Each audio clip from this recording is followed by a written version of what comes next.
Baba Shuaib, the correctional officer, born in Accra, Ghana, a Quranic researcher and a critical thinker based on religion, who does online lectures based on the guidance of the Quran on platforms such as Facebook, YouTube and TikTok since 2018. In Finland, and 13 years, QBE, in Classical Arabic and MSA in Quranic Arabic. The author of the Refer to the Quran, which helps every novice to understand the steps towards understanding the great Quran and the guidance of God in it. Time to rise and meet the challenge. Baba Shuaib is calling you out. Meet Baba Shuaib, a correctional officer with a mission. Today he's throwing down the gauntlet to the mushriks, no more holding back. With his logo shirt and cap, Baba Shuaib sits tall and confident. He says, the time for action is now. It's time to rise, to push past limits, and to become the best versions of ourselves. Baba Shuaib believes in the power of determination and resilience. His challenge is simple. Stand up, face your fears, and conquer them. Every day is a new opportunity, he says. An opportunity to grow stronger, to be better, and to leave a mark on the world. So, are you ready to accept Baba Shuaib's challenge? Are you ready to rise above and beyond? Join Baba Shuaib and let's show the world what we're made of, because the only limit is the one you set for yourself.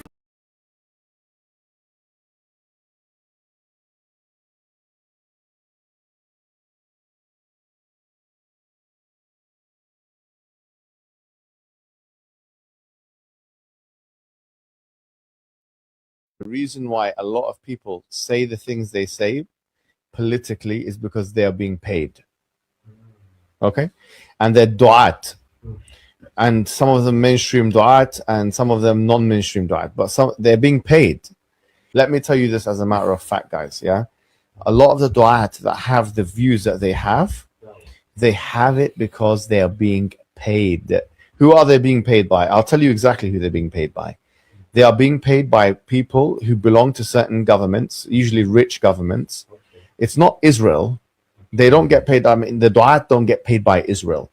They usually get paid by some kind of an Arab government, okay? And it's not the government themselves. So it's somebody who knows someone who's in the cabinet of that government. Say, listen, you don't have to praise said country, okay? This is what's happening. You don't have to praise us. But you have at least attack our enemies. You've got to focus on this. Mention Shiism. It's absolutely no, coincidence that Shiism is starting to be spoken about by a certain segment of people that live in certain countries and certain places. And say, come on, man, are you being serious? The reason why a lot of people say the things they say politically is because they are being paid. Okay? And they're du'at. And some of them mainstream du'at and some of them non-mainstream du'at. But they're being paid. Let me tell you this as a matter of fact, guys. Yeah?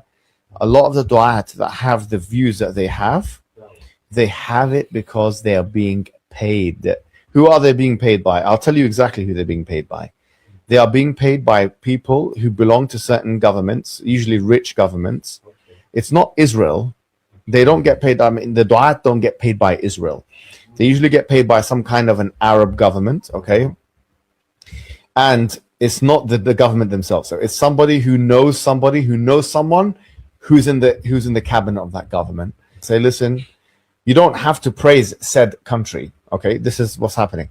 You don't have to praise us, but you have at least attack our enemies. You've got to focus on this. Mention Shiism. It's absolutely no, coincidence that Shiism is starting to be spoken about by a certain segment of people that live in certain countries and certain places. And say, come on, man, are you being serious? The reason why a lot of people say the things they say politically is because they are being paid. Okay? And they're du'at. And some of them mainstream du'at and some of them non-mainstream du'at. But they're being paid. Let me tell you this as a matter of fact, guys. Yeah? A lot of the du'at that have the views that they have it because they are being paid. Who are they being paid by? I'll tell you exactly who they're being paid by. They are being paid by people who belong to certain governments, usually rich governments. It's not Israel. They don't get paid. The du'at don't get paid by Israel. They usually get paid by some kind of an Arab government, okay? And it's not the government themselves. So it's somebody who knows someone who's in the cabinet of that government. Say, listen, you don't have to praise said country, okay? This is what's happening. You don't have to praise us, but you have at least attack our enemies. You've got to focus on this, mention Shiism. It's absolutely no coincidence that Shiism is starting to be spoken about by a certain segment of people that live in certain countries and certain places. And say, come on, man, are you being serious?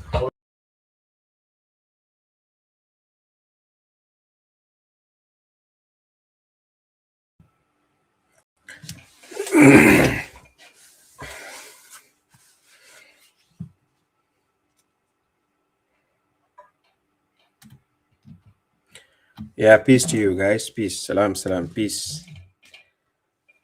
Peace to you all. Kindly share so other people can join. Let me see.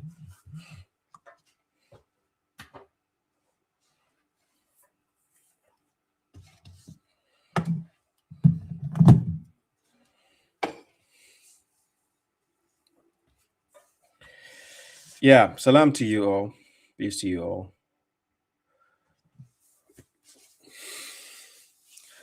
Yeah, I know some people thought I'll be shifting to Thursday. Yeah, but here we are. So yeah, salam to all those who are joining. I'm streaming live from Facebook, YouTube, Twitch, Kick, and then TikTok. Yeah, I'm streaming live. I need to limit it to 5 streams because I don't want the internet to. I found out that some of the videos get delayed, even though I changed my internet to get it to act faster. But I've seen that on other platforms it's moving nice, but then one or two gets lagged, slowed down. Yeah, so guys, thank you. I appreciate that. Thank you all. Kindly share so other people can join. I see you, or I see Mr. Mo. I see Mr. Mo. I see you. I see Alajat Al Mahmoud.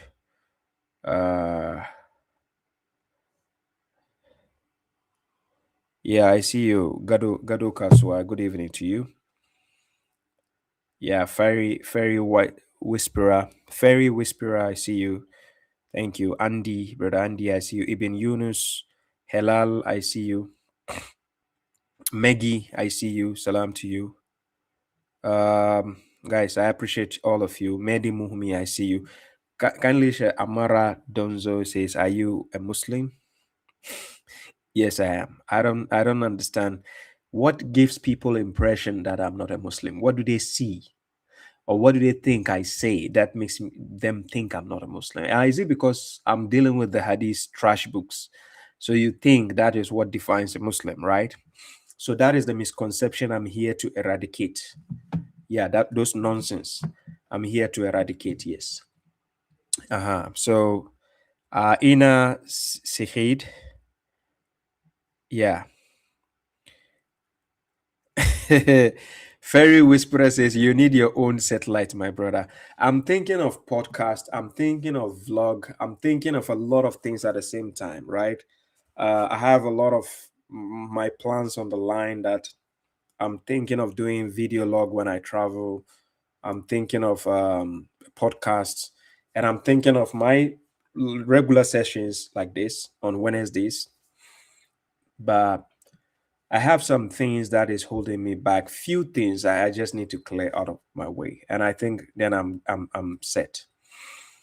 Yeah.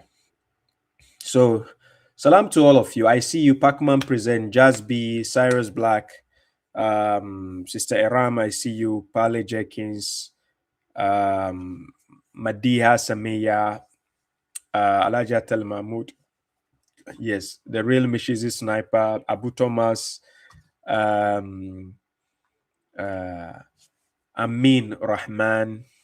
Yes, I see all of you. Urgently needed. Musa Haruna. Yes, Musa Haruna. Please don't forget to debate UTI Dawa. Hey, these guys. We are in a courtroom. If you want me to debate UTI Dawa, wait till my court case with him is finished. Right? Hey, my brother Kofi Esuman, I see you. Greetings. Wait till my court case with UTI Dawa is done. He lied against me. He defamed my personality. We are in a court and we are on the trials now. It's trial. We are on trials. So not till we finish that, there is no more mutual friendship or handshake or anything. No, nothing of that sort. Right? I think when I was on Mami Grace, there was a proposal. When I nearly went on Liz Media podcast, if you know Liz Media podcast, right, in Ghana, they were arranging with me to be on the platform. So there was a discussion if they should arrange with me and UTI Dawa. Facing him is not an issue for me. As a matter of fact, I don't see him as a competent rival.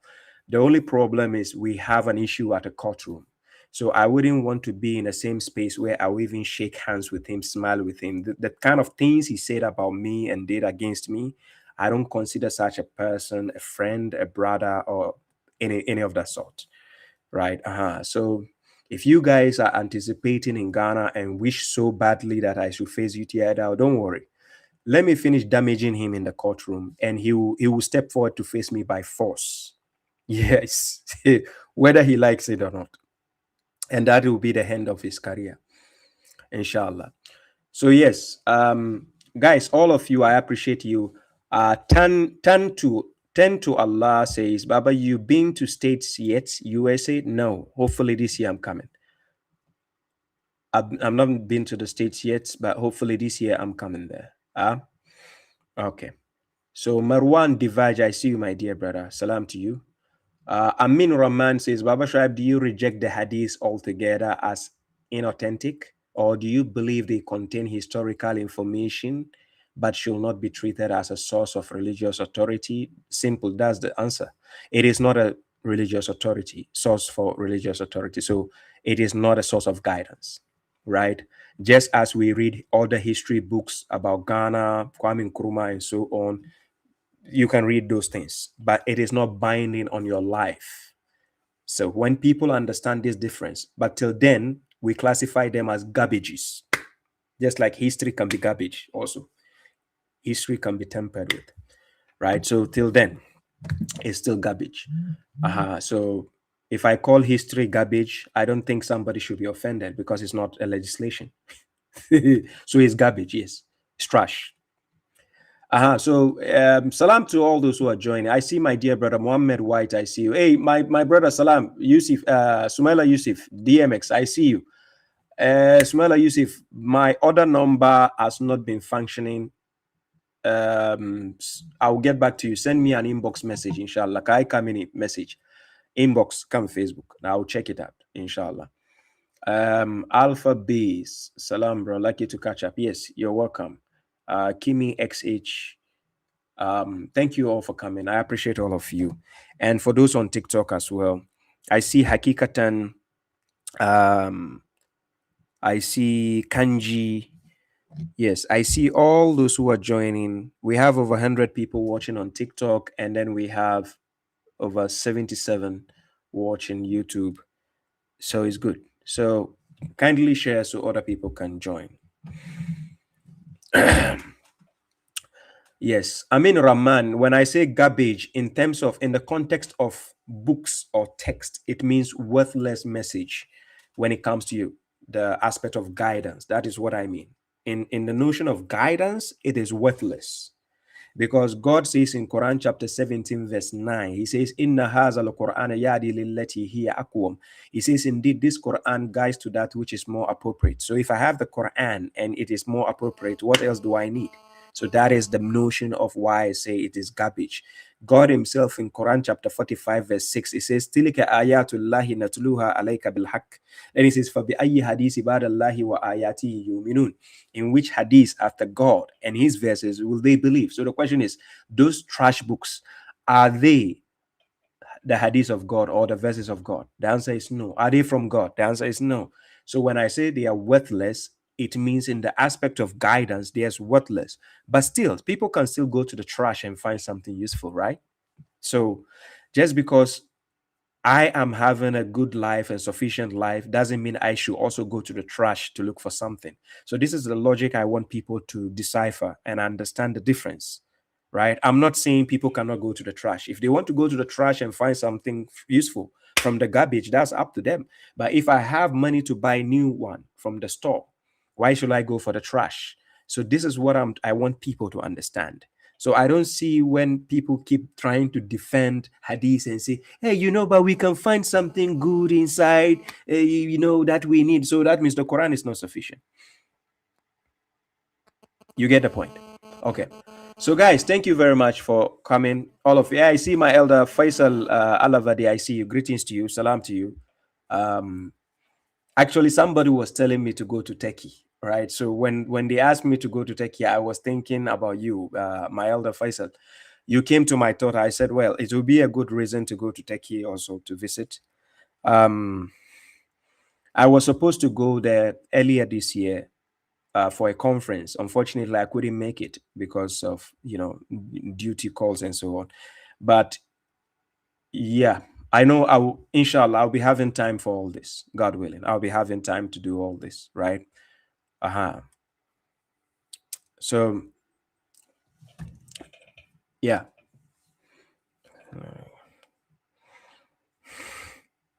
Yes, my dear brother Faisal Hussein, I see you. Salam to you. Somebody says, what's the topic today? The topic has to do with obsession. The obsession is the Hadithiyuns are so obsessed with us. It's a current trend of obsession. Wherever you pass, there's the Hadith rejectors, the Quran alone, the Quranists, the Hadith rejectors. No, stop calling us Hadith. We are trash rejectors. We only reject trash. That's all we reject. Exactly. For exactly, Sema El Elom.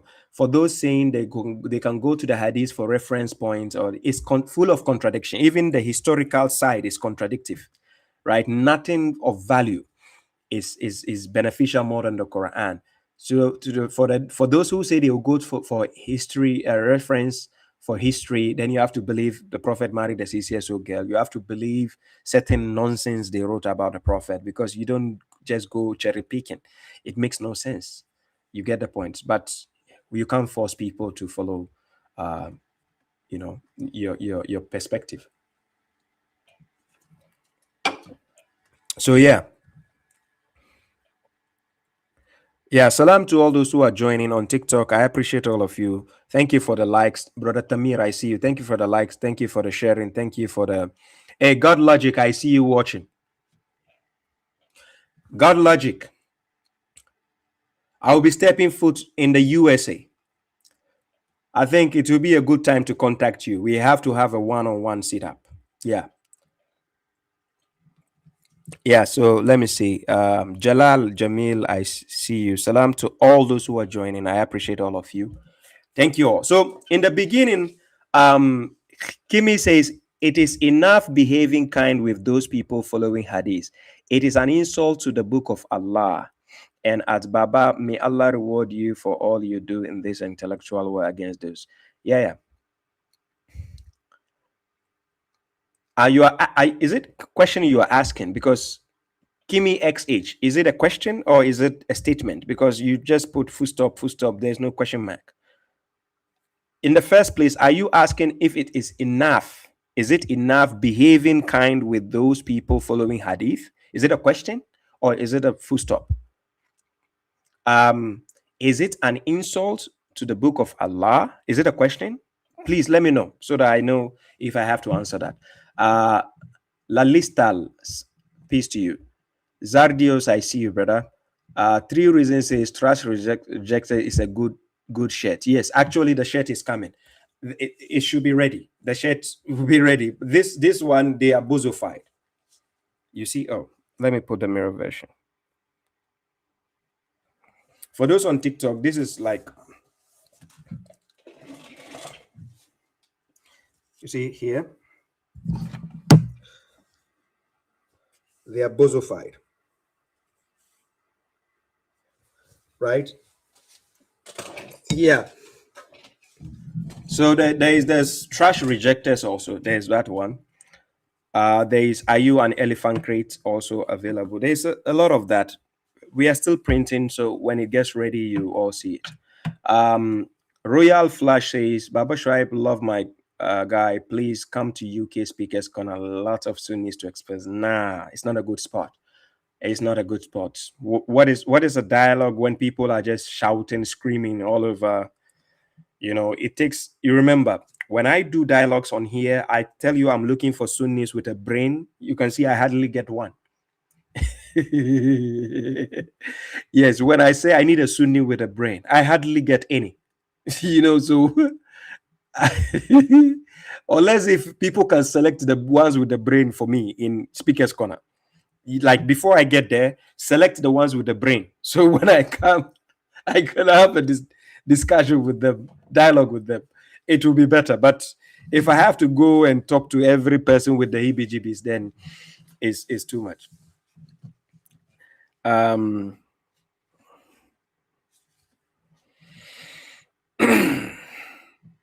So Buki D, I see you. Salam. Bashel Ture TV, salam to you. Taslim says, please, I want some few questions. Can I come up? Not yet. I'm now starting my program, so maybe after 1.5 hours, then everybody is ready to ask me questions. Sirbat says, we love you, Baba Shah. We love you from UK. I appreciate that. Yes, I know. I can check the statistics, analytics. It tells me people in UK consume a lot of my content, and that is actually good. It's a motivational thing for me. And people from USA also, right? They consume a lot of my products. My content, and that is right. Baba Shoaib, I have been watching your videos. When you are solo lecturing, you are so funny. But when you are with someone debating, you are very serious. Yes. There's time to be jovial. There's times to be serious, right? When I'm alone, it depends what I'm talking about. I can be funny, yes. I think that is needed to keep the memory active, so people will remember the scenarios. This is why sometimes I put acrobato and so on, because it gives you an imagination. Even sometimes you yourselves, when you watch funny videos of Sunnis, you wish acrobato will come at the end of the video. Sometimes it happens like that. So I try to do these things so that it stays as a memory. It becomes something of you to remember how bozzified these people are, right? So that's why. Yeah, salam to all those who are joining. Rev Flash, I love you, brother. I still looking for Sunni with the brain. Yeah, you're chasing the ghost. JS, I see you. Peace to you. You're welcome. I see Sefi. Is it Sefi Rawan? You're welcome. I love you too. Oh, Radmon Farouk. I apologize. I've not forgotten you, right? Radmon Farouk. It's just that, I have so much things on my hands, but I've not forgotten you. Inshallah. I will give you a guy's number where you have to contact, right? I have a friend of mine coming to Ghana. So I'll give your number maybe, or his number to you. You call him, inshallah. Yeah.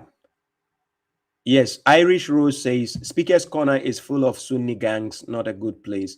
Yes, I was nearly there last year, right? I think last year I was nearly there with MFG.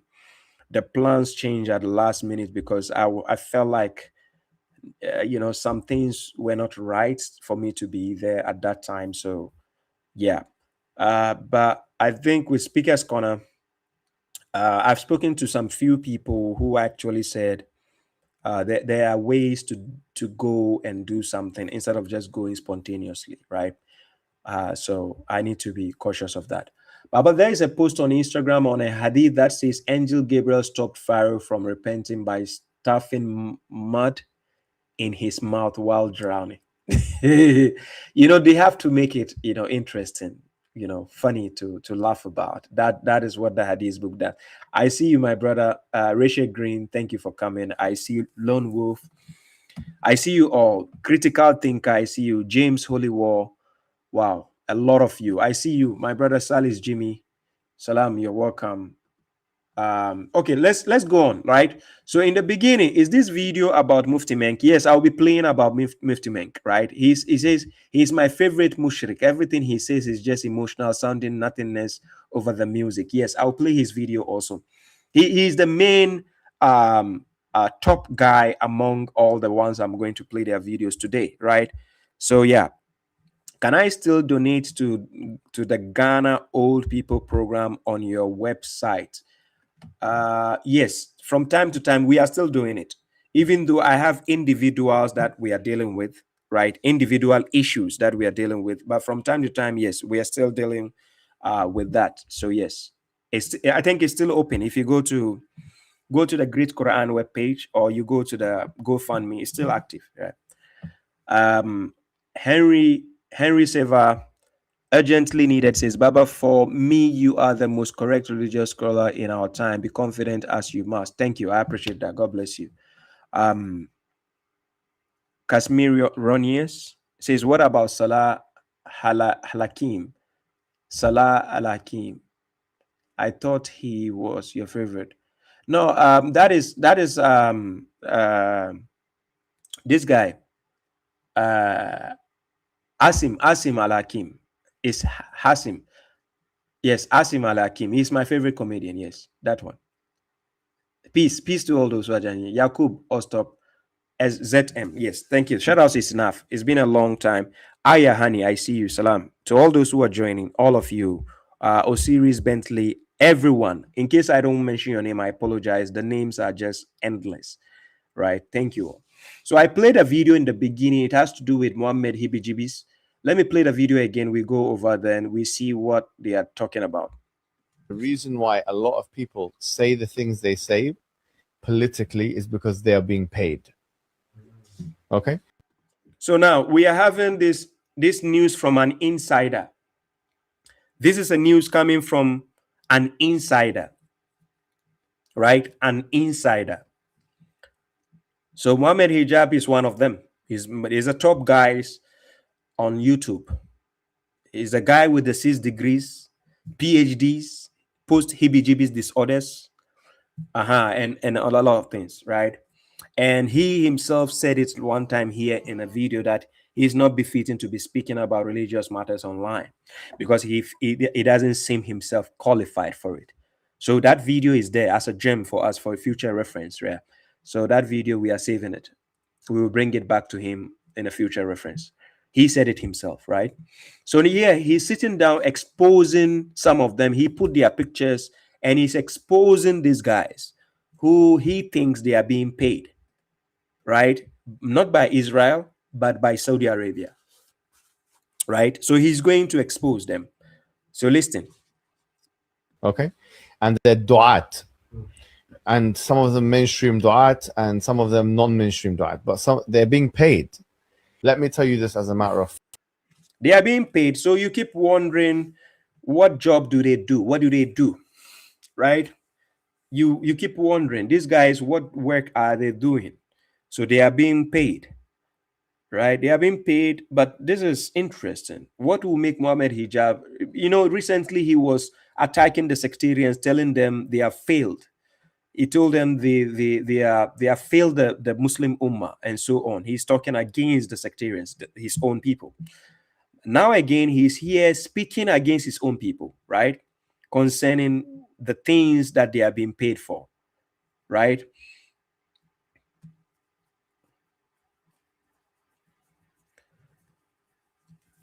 Yes, thank you very much. Thank you to all those who are joining now. Thank you. Tota Wolde, I see you. Thank you.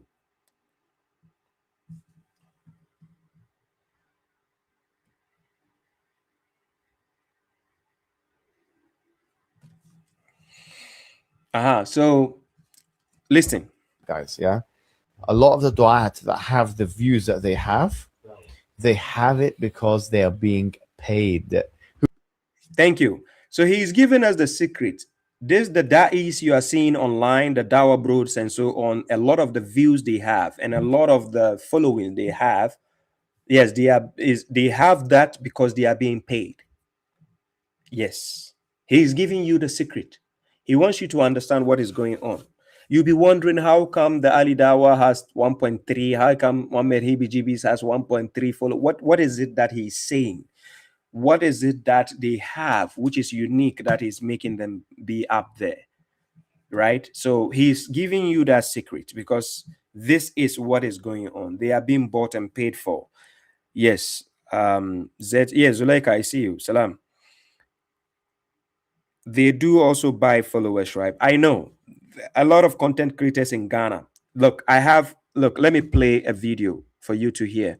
A lot of content creators. There's a lady who even does fake how will I say, subscribers for people.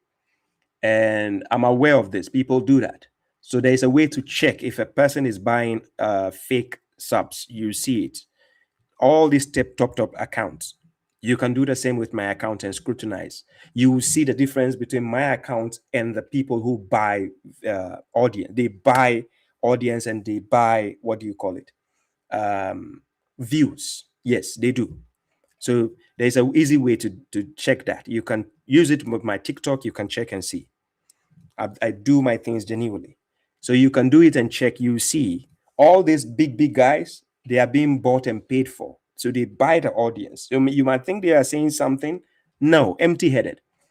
So let me play a particular video. I come back to this video for this guy. There's this guy in Ghana. He's called Avram B. Moshe, right? So he makes a video talking about such a thing. So I want to just play the video to show you that such things do, right? People do that. So let me do this. Unfortunately, he spoke in Tree language. He didn't speak in English. Right? So for people who are from Ghana, this video I'm playing, for people who are from Ghana, they will know that. Selfish. Kakra umunya wahano, ompeso munyanum so enyebi. And yes, it will be a social media platform, Facebook, YouTube, TikTok, Instagram. Ubi a yape, no one starting making money. It doesn't work that way. Before I be making money, no, our terms and conditions. It be a watch hours, it be a views, it be a likes, it be a comment, and it be a the number of following or put me falling into that category. Now we consider say or be monetize the amawa. Here we have no boosted social media platform. Let's say waba or so we have followers, we hear likes, we hear watch hours or be the amount kama. We here will be so emana handle a social media platform waba or be the amount. Or some a consultant, a beer.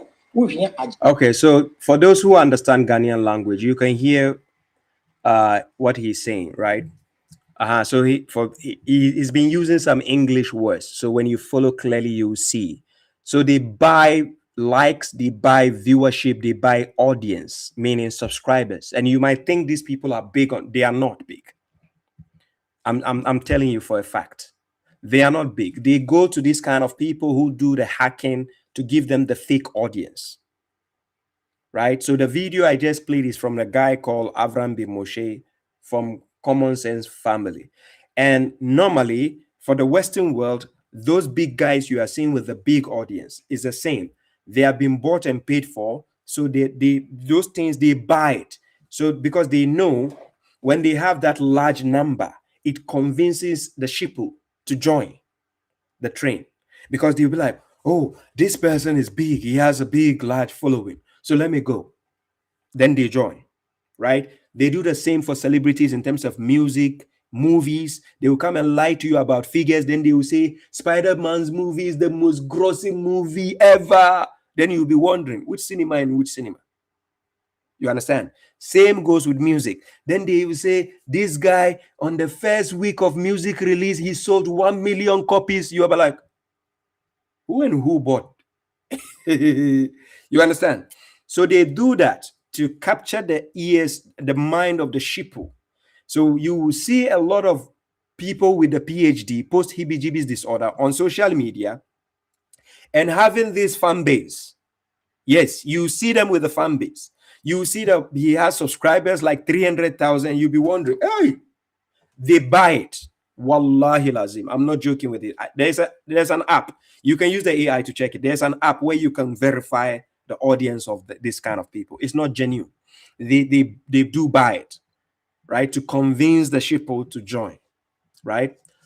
So Muhammad Hijabi is giving us this secret here, right? Are they being paid by? I'll tell you exactly who they're being paid by. They are being paid by people who belong to certain governments, usually rich governments. It's not Israel. They don't get paid. I mean, the Du'at don't get paid by Israel. They usually get paid by some kind of an Arab government, okay? So Muhammad Hijab, if you are not part of them, how did you know all this? How did you know who pays? And which one is specifically paying? Hey, Shurilini, I forgot. I didn't mention you. I forgot. I didn't mention you. Salam to you, my dear brother, Shurulini. Yes, he says you can buy 100,000 subs for $999, lol. Yes, they buy. I'm serious. They do buy it, right? The video I played earlier from Ghana, the guy, if you contact him, he will tell you. They do buy audience, fake audience, and then have viewership. So you get convinced by their large following and thinking, yes, Rukayataku, I see you, salam. Israel, salam. Yeah, for those who want to join my live stream, wait. After this session, I'll open the live stream invitation, then you can come. Right now, I'm talking to intelligent people. If you're not intelligent, I'm not here for you. I'm here for intelligent people. When I'm done, I'll be ready for you, the ones with the heebie-jeebies and the bozofied ones. So now let me deal with intelligent people, talk to intelligent people, give intelligent people enough wisdom and evidence. When I'm done, those with the PhDs, I'm coming for you. So let's go. And it's not the government themselves. So it's somebody who... So now you see, and then he's telling you again, not the government themselves. So it could be maybe they took him off the list, the payroll. They took his name off. Maybe they took him out. Because, you know, recently he had a fallout with a Saudi Qari expert. A guy who knows this, you know, Arabic, you know, language. Do you remember? And then they had a racist argument because the guy was claiming Muhammad Hijab is a slave, like, and then they were having. So maybe there's a fallout. He's been taken off the list of, you know, payroll. So now he has to expose. So now he's telling us, because how did he know? Okay.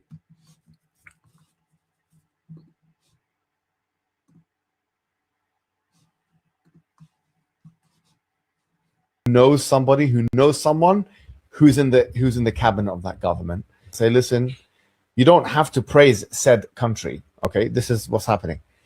You don't have to praise us, but you have at least attack our enemies. Thank you.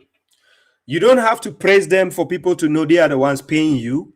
You have to be attacking the enemy. And we see that even if we don't see who is paying, but we know what is going on.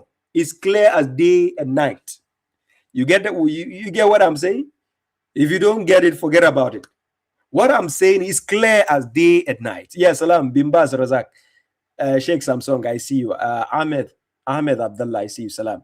It is clear as day and night who are paying these people, right? So they want you to attack certain countries. So you will see all the scholars in Africa, then they are condemning Iran. Then they are saying, yes, we are happy Iran is being attacked. Then you'll be wondering, you are in Africa, how are you celebrating Iran being attacked? Yes, because their paymasters is Saudi Arabia. So you have to attack their enemy so that the paymaster will keep adding money. Yes, I'm from Ghana, I'm telling you. Some Ghanaian scholars, their paymasters is Saudi Arabia. Wallahi, I'm not joking with you. I'm telling you the truth. They pay them, and then they will be attacking, saying they are supporting America against Iran. I'm serious. Yeah. Then you see some of the Dawa bros. Yes, like that. Then they are happy Iran is being bombarded. Yes, they are happy. Yes, Brother Hakan, I see you. Privat, I see you. All those joining. Salam. Yes, Bimbaz, I see you, bro. Salam to you, Bimbaz. You're welcome.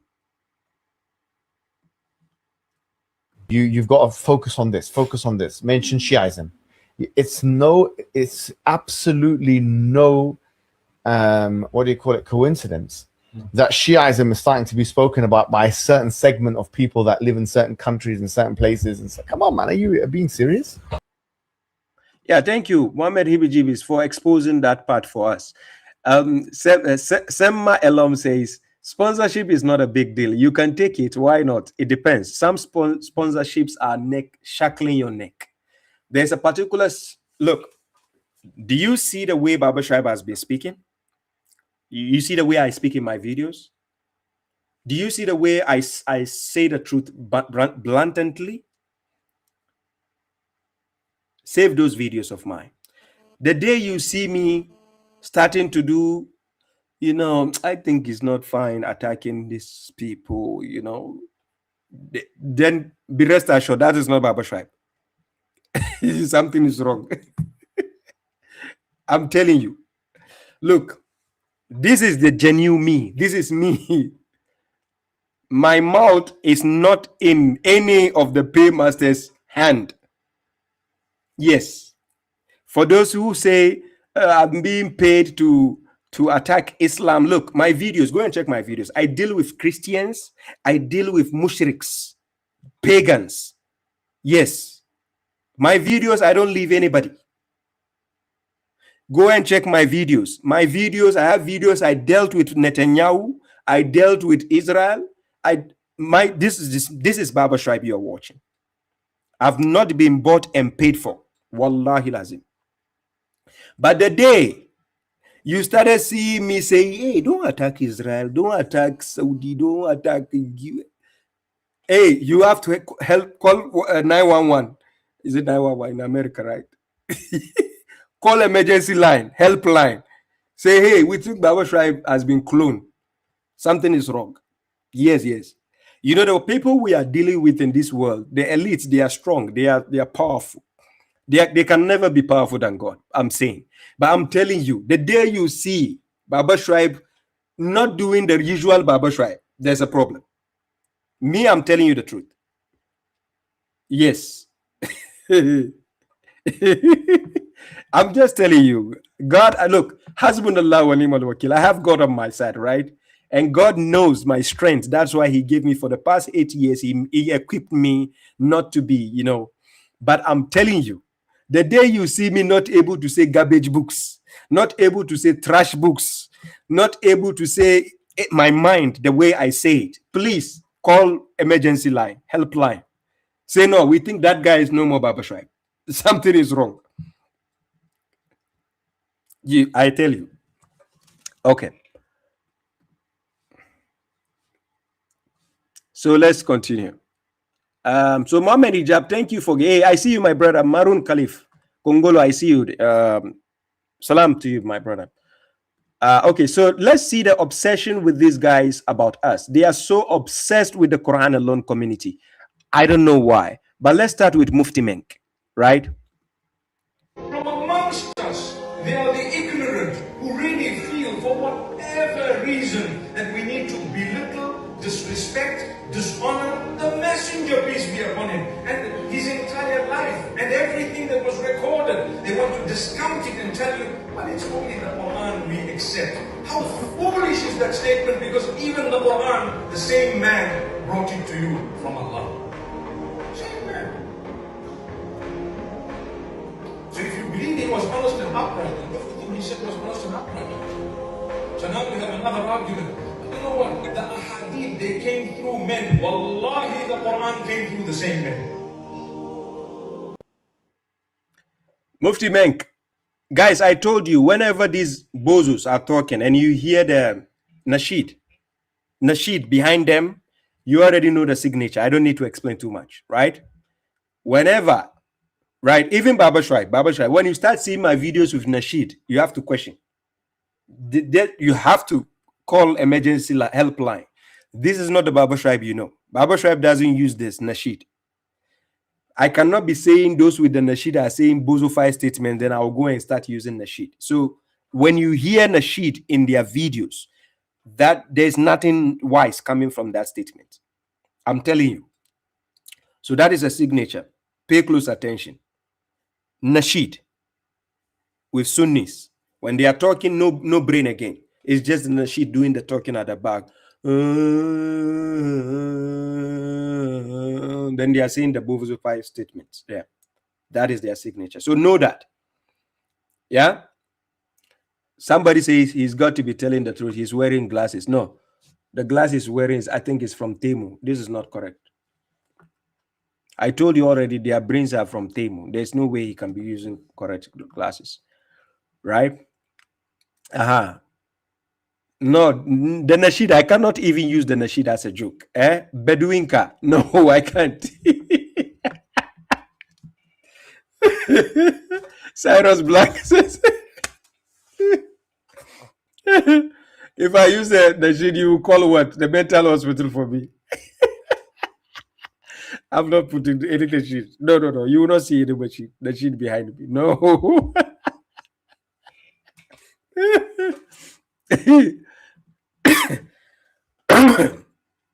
Yeah. Really. Okay. If you hear my videos and you hear nasheed, you should know I'm kidnapped. That is not me. Okay, so Mufti Menk is lodging his complaint. You know, they are very obsessed with us. Currently, we are the current trend on social media. When you go to any Sunni platform, we are the current trend. They talk about us a lot, right? The current trend. So Mufti Menk is making a complaint. But when they make these complaints, they don't listen to themselves. So let's help him out. From amongst us, they are the ignorant who read.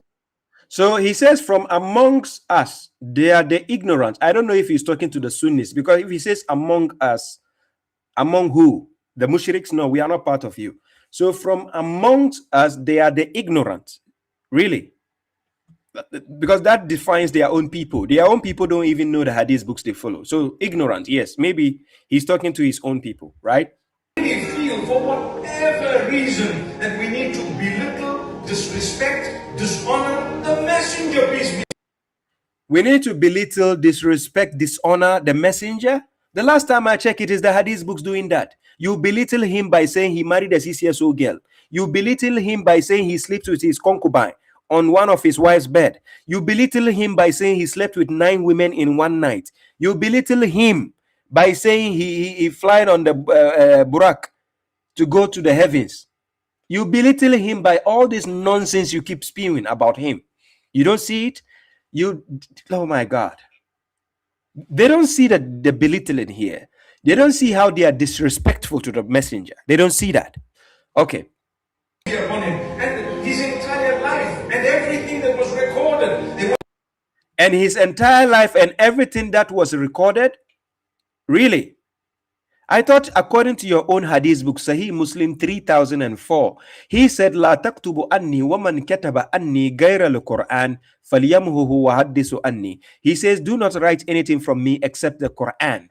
How can you be so disrespectful to this honorable man if indeed he said that? He said, don't write anything. But out of your arrogance, you the mushriks, you still have your mushrik scholars wrote these garbage books for you concerning the Prophet. Again.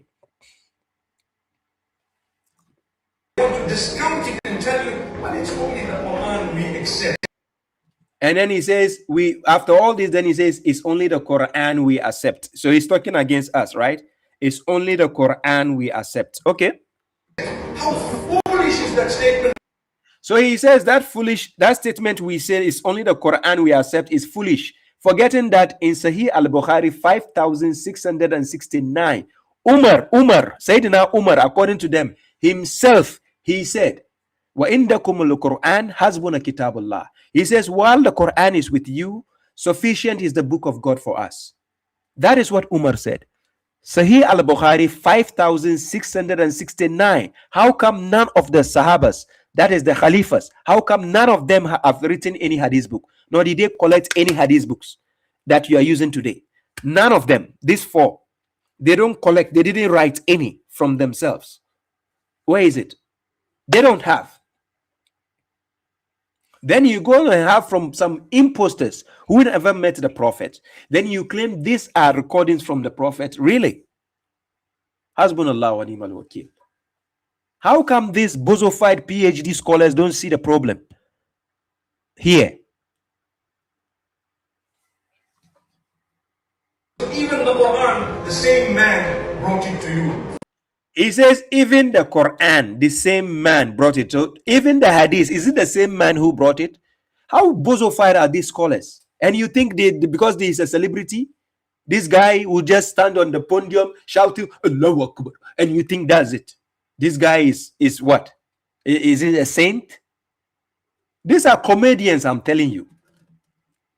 Wallahi, wallahi. The same man brought the Quran. Did he bring Hadith? Was it a prophet who brought Hadith?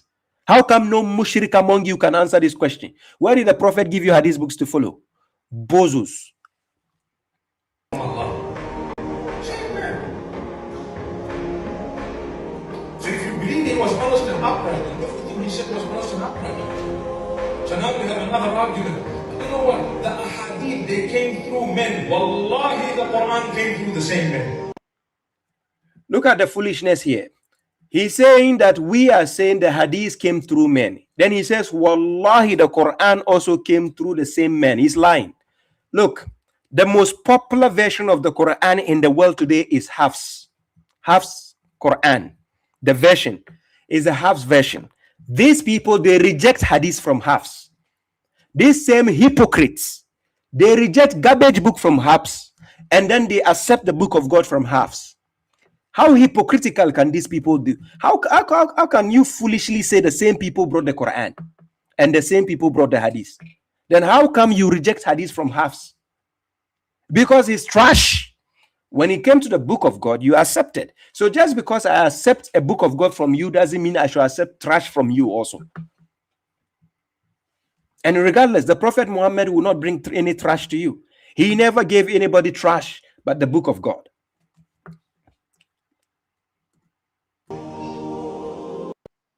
Yeah, like I told you, whenever you hear the nasheed behind them, that is what happens. They have nothing sensible to say, right? This is what happens when these people are up to what they are doing. Ice to see you says, Baba, will you consider compiling hadiths that confirm our position like you did for the dark hadiths? Yes, I have. I have that one. I'm just getting it ready in the PDF. I have that other one which confirms that position. Right? Yeah.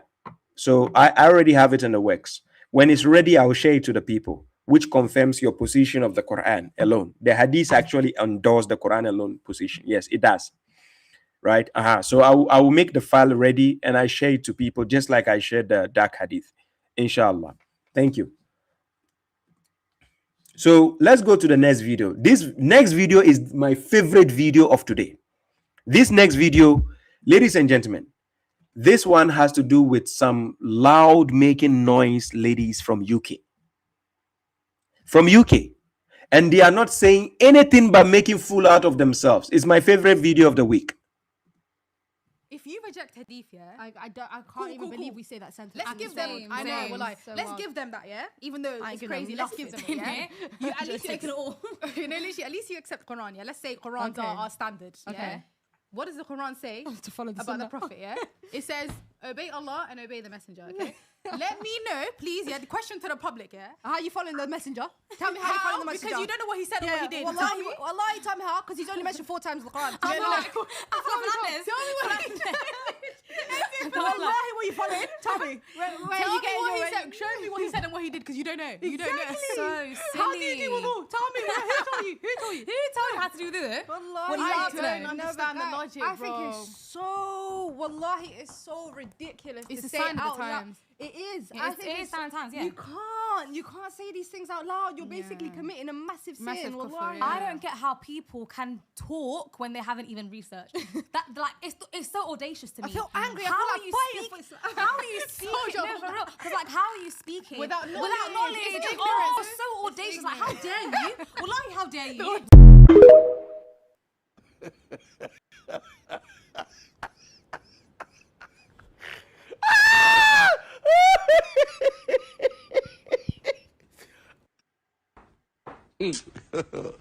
God have mercy upon us.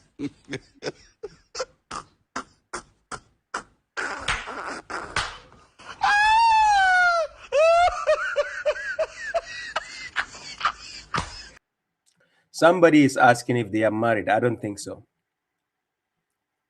I don't think so. If they are married, then they are the husbands also have PhD. If they are married, the husbands also have PhD. These ladies are so like this. They are bozofied. You see, they are bozofied. So the problem is, they thought they were actually making sense, even though they were trolling. When you check the podcast, you can actually see they were trolling, right? Yeah, they were. That's why they were loud. They were loud all over. It's just like kids making loud noises. You know the feeling when a parent, you are home with kids and they are making loud noise. You are like, hey, like that. So they didn't have any adult in the studio who can tell them, hey, you are shouting. Unfortunately.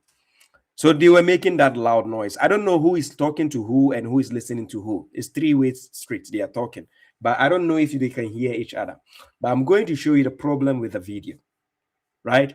Yeah, Salam, Aya Haven. You're welcome. I want to show you the problem with the video. They were not listening to themselves.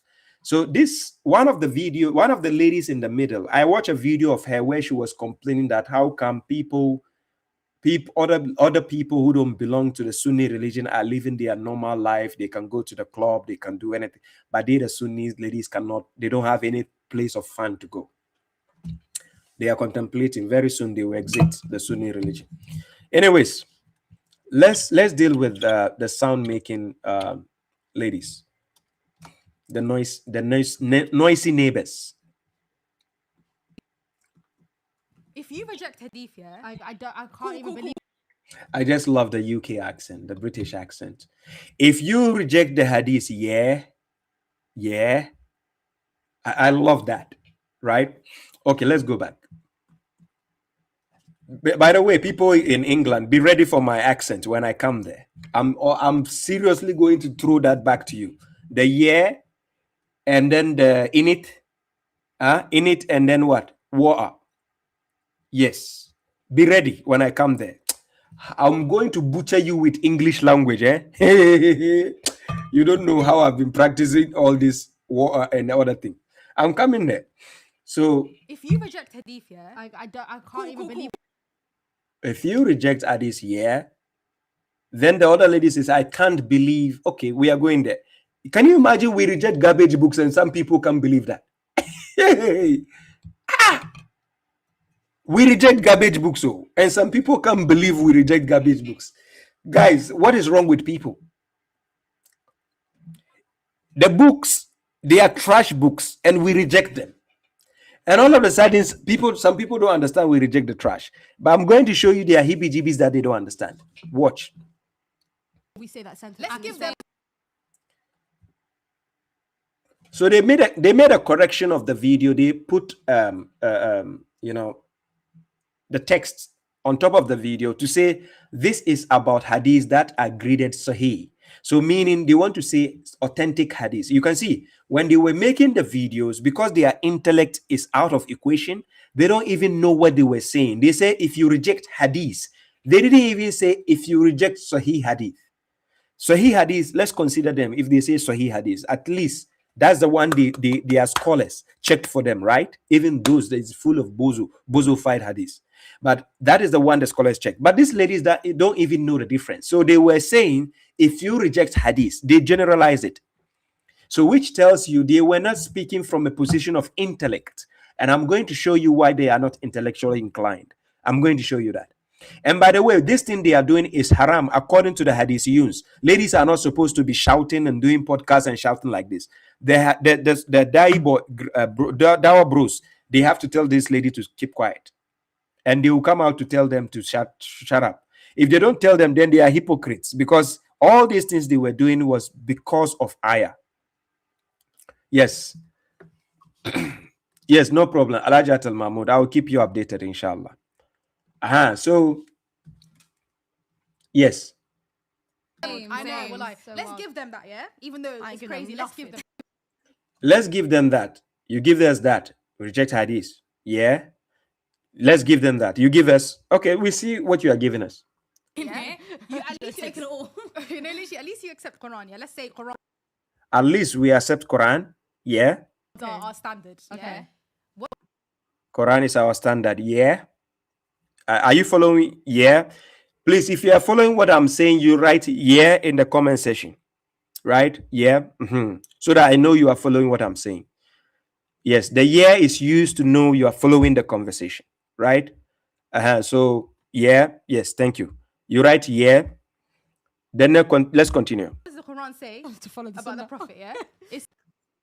What's that the Quran say about the Prophet? Yeah. So please put yeah in the comment section. Let me know you are following. Yeah. It says, obey Allah and obey the messenger, okay? Obey Allah and obey the messenger. This one, she said, okay. She didn't say yeah. So I don't know why she didn't use yeah for this one. Because if it's me, I'll say yeah. And then... Let me know, please. Yeah, the question to the public, yeah? Thank you. The question to the public, then she added yeah. So pay close attention. There's a reason why I'm doing the yeah part. I want you to see that all she is going to say till the end is only the yeah that made sense.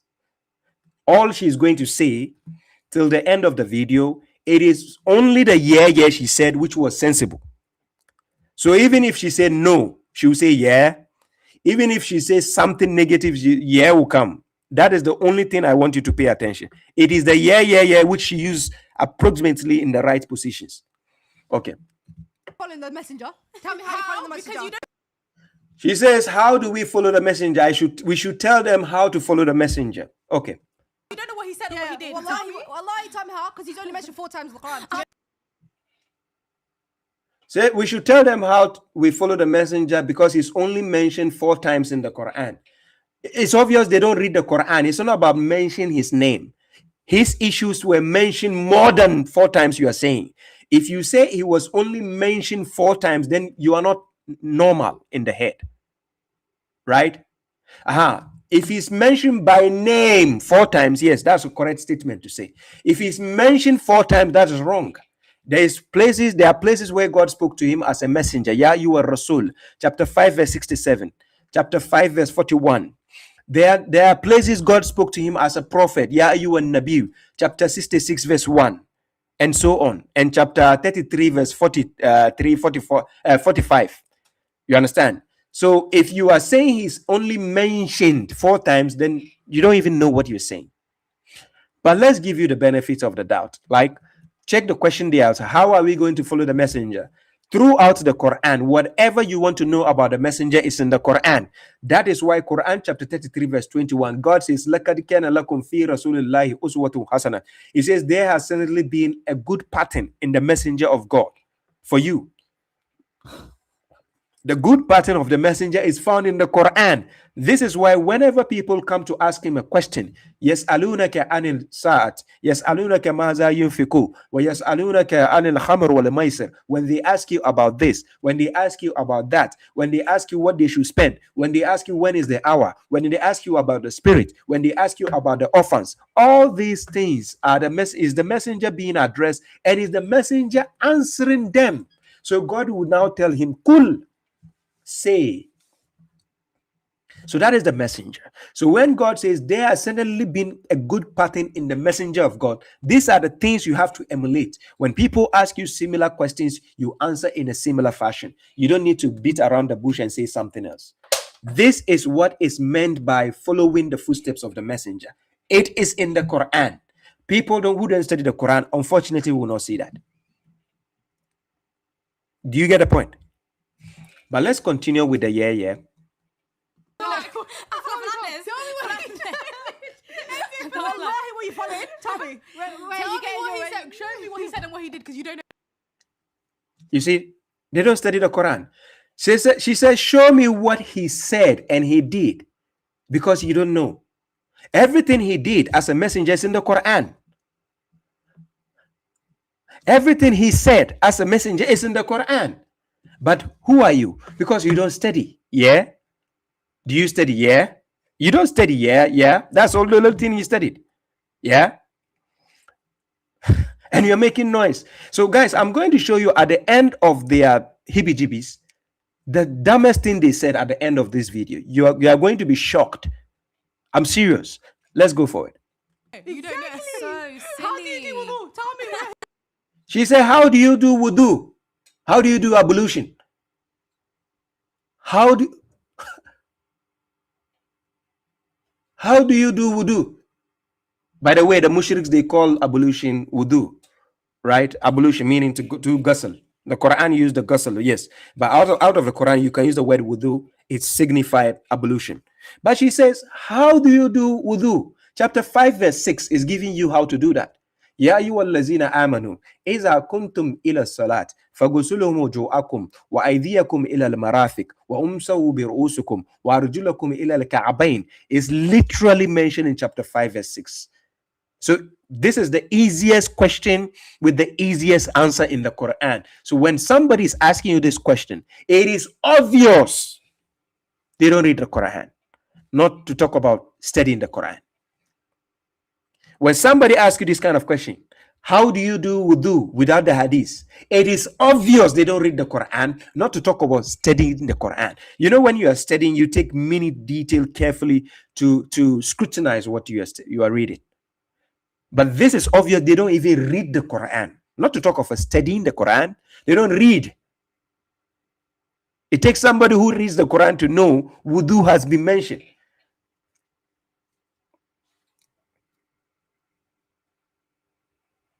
Are you getting my point? So it is obvious the loud noises they are making. Remember, God equates people who make loud noises like the donkey's voice. You can never be louder than the donkey, right? Remember that. There's the advice God gave us concerning raising up your voice like the donkey. This is the donkey's voice. Anyways, let's continue. Who told you? Who told you how to do this? She said, who told you how to do wudu? Well, what is this?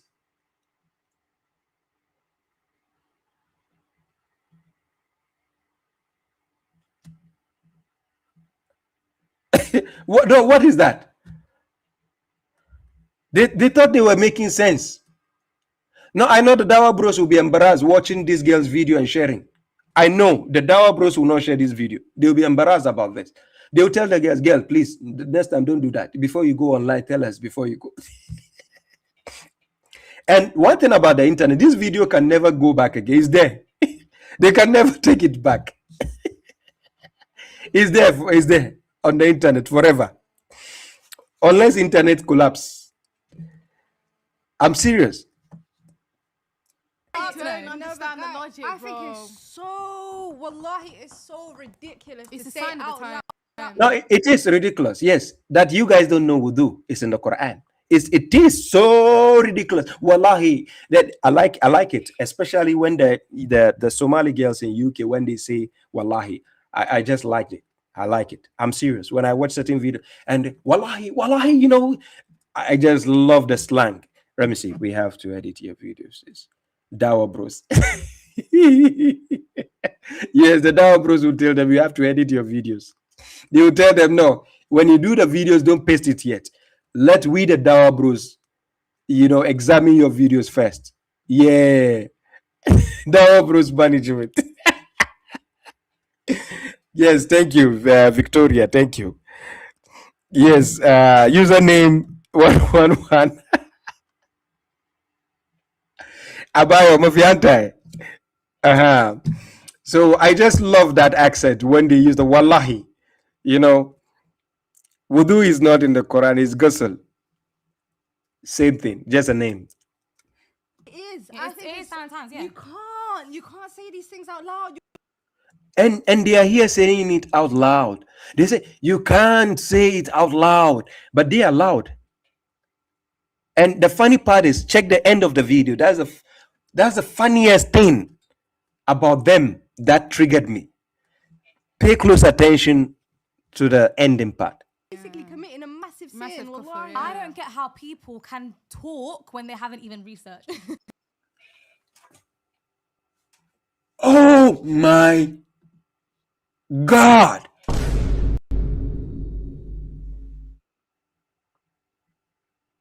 What did she just say? Guys, did you hear what she said? Or was I the only one who heard it?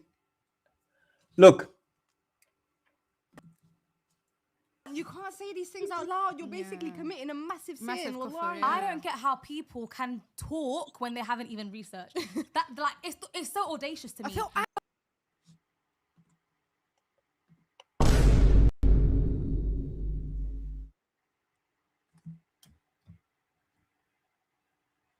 Are they not shooting themselves in the leg or in the foot or in the mouth? This is like shooting themselves.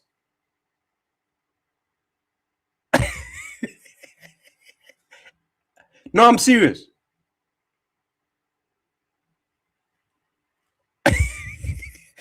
I'm serious. It's obvious the Dawa Bros are not sharing their videos because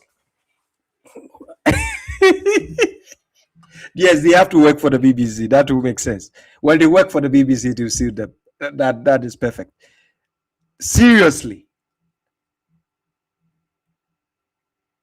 Like what she just said, it backfires to her.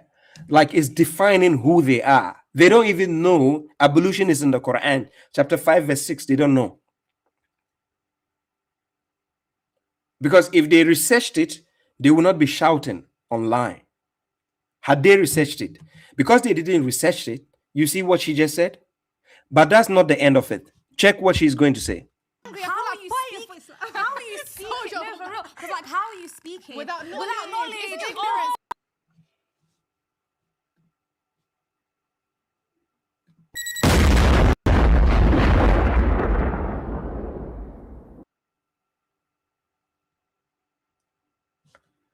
She says, how are you speaking without knowledge?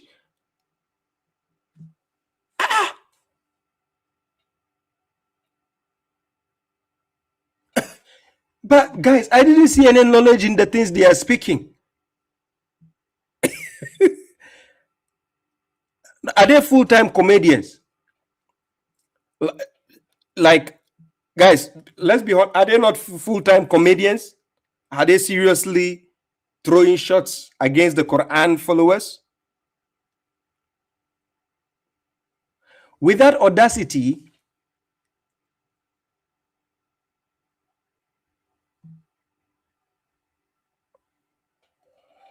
I'm flabbergasted.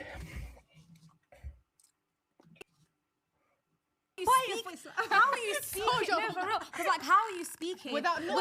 It's ignorance. So audacious. Like, how dare you? Wallahi, how dare you?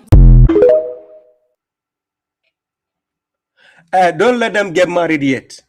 And if they are married, you need to kidnap the men on the side and advise them.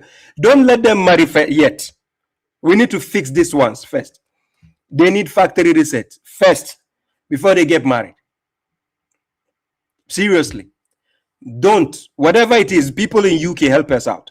Don't let these guys advise them not to get married yet. We need to fix something. Factory reset first before they go and get married. Because there is a problem. But they don't see the problem. I'm serious. Yeah? Hey. Hey. Do you see?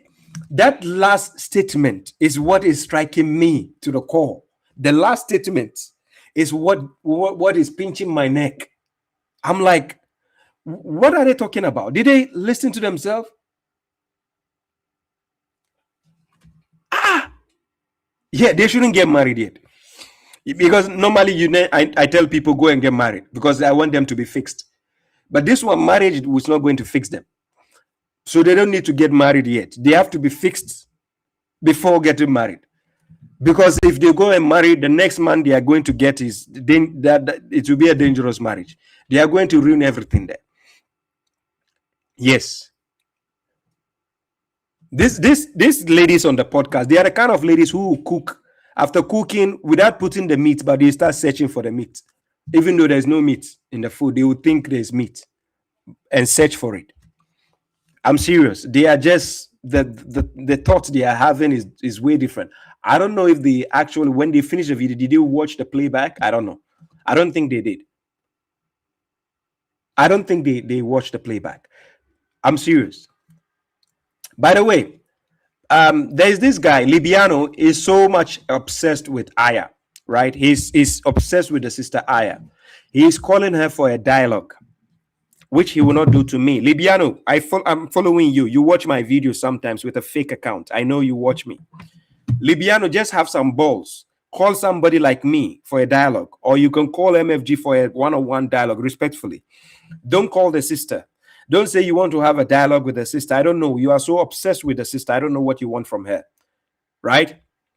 So, Libiano, if you are watching, call me for a dialogue, one-on-one. Let me set you up as I did with Hussam Bozo.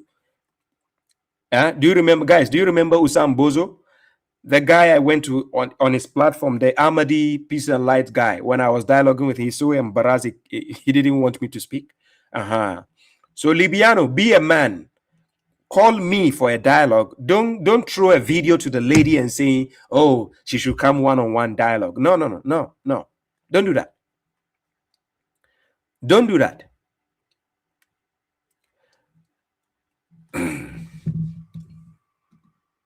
Do you feel like you could defend your positions and you have strong basis for your strong Islamic opinions that you're spreading to millions of people? Then you should have no problem getting on a platform with myself and discussing if you are right or if the mainstream Islamic position is right. If you really care about truth, if you want to grift and, rage bait and do all those things, go ahead. I mean, look, I can't stop you. But if you really care about truth and you care about Jannah and Jahannam, heaven and hellfire, and you care about the people that you could be misguiding, then get on a platform with myself and we'll see if you're right or if I'm right, and hopefully we could change your opinion and bring you back to where you belong. Thank you so much for watching. Bring you back to where you belong. He's so obsessed with Aya, he put a picture, and he's telling her to come. He challenges her for a one-on-one dialogue or debate. Are you not embarrassed? Like, are you not like, what is wrong with this guy?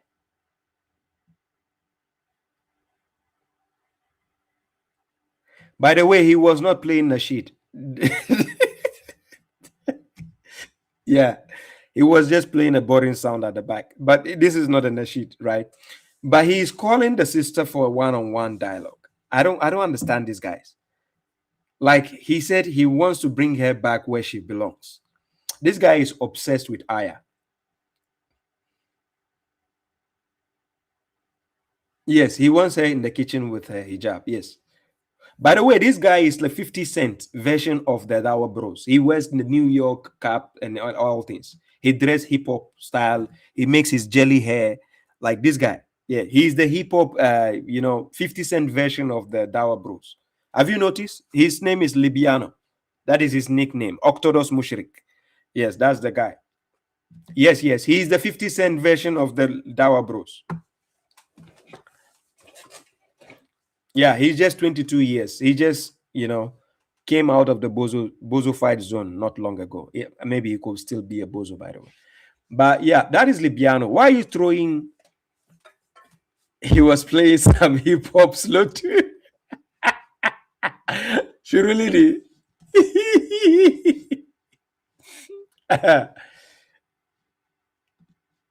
So, Flying High says, Baba, you try to, I added him on TikTok.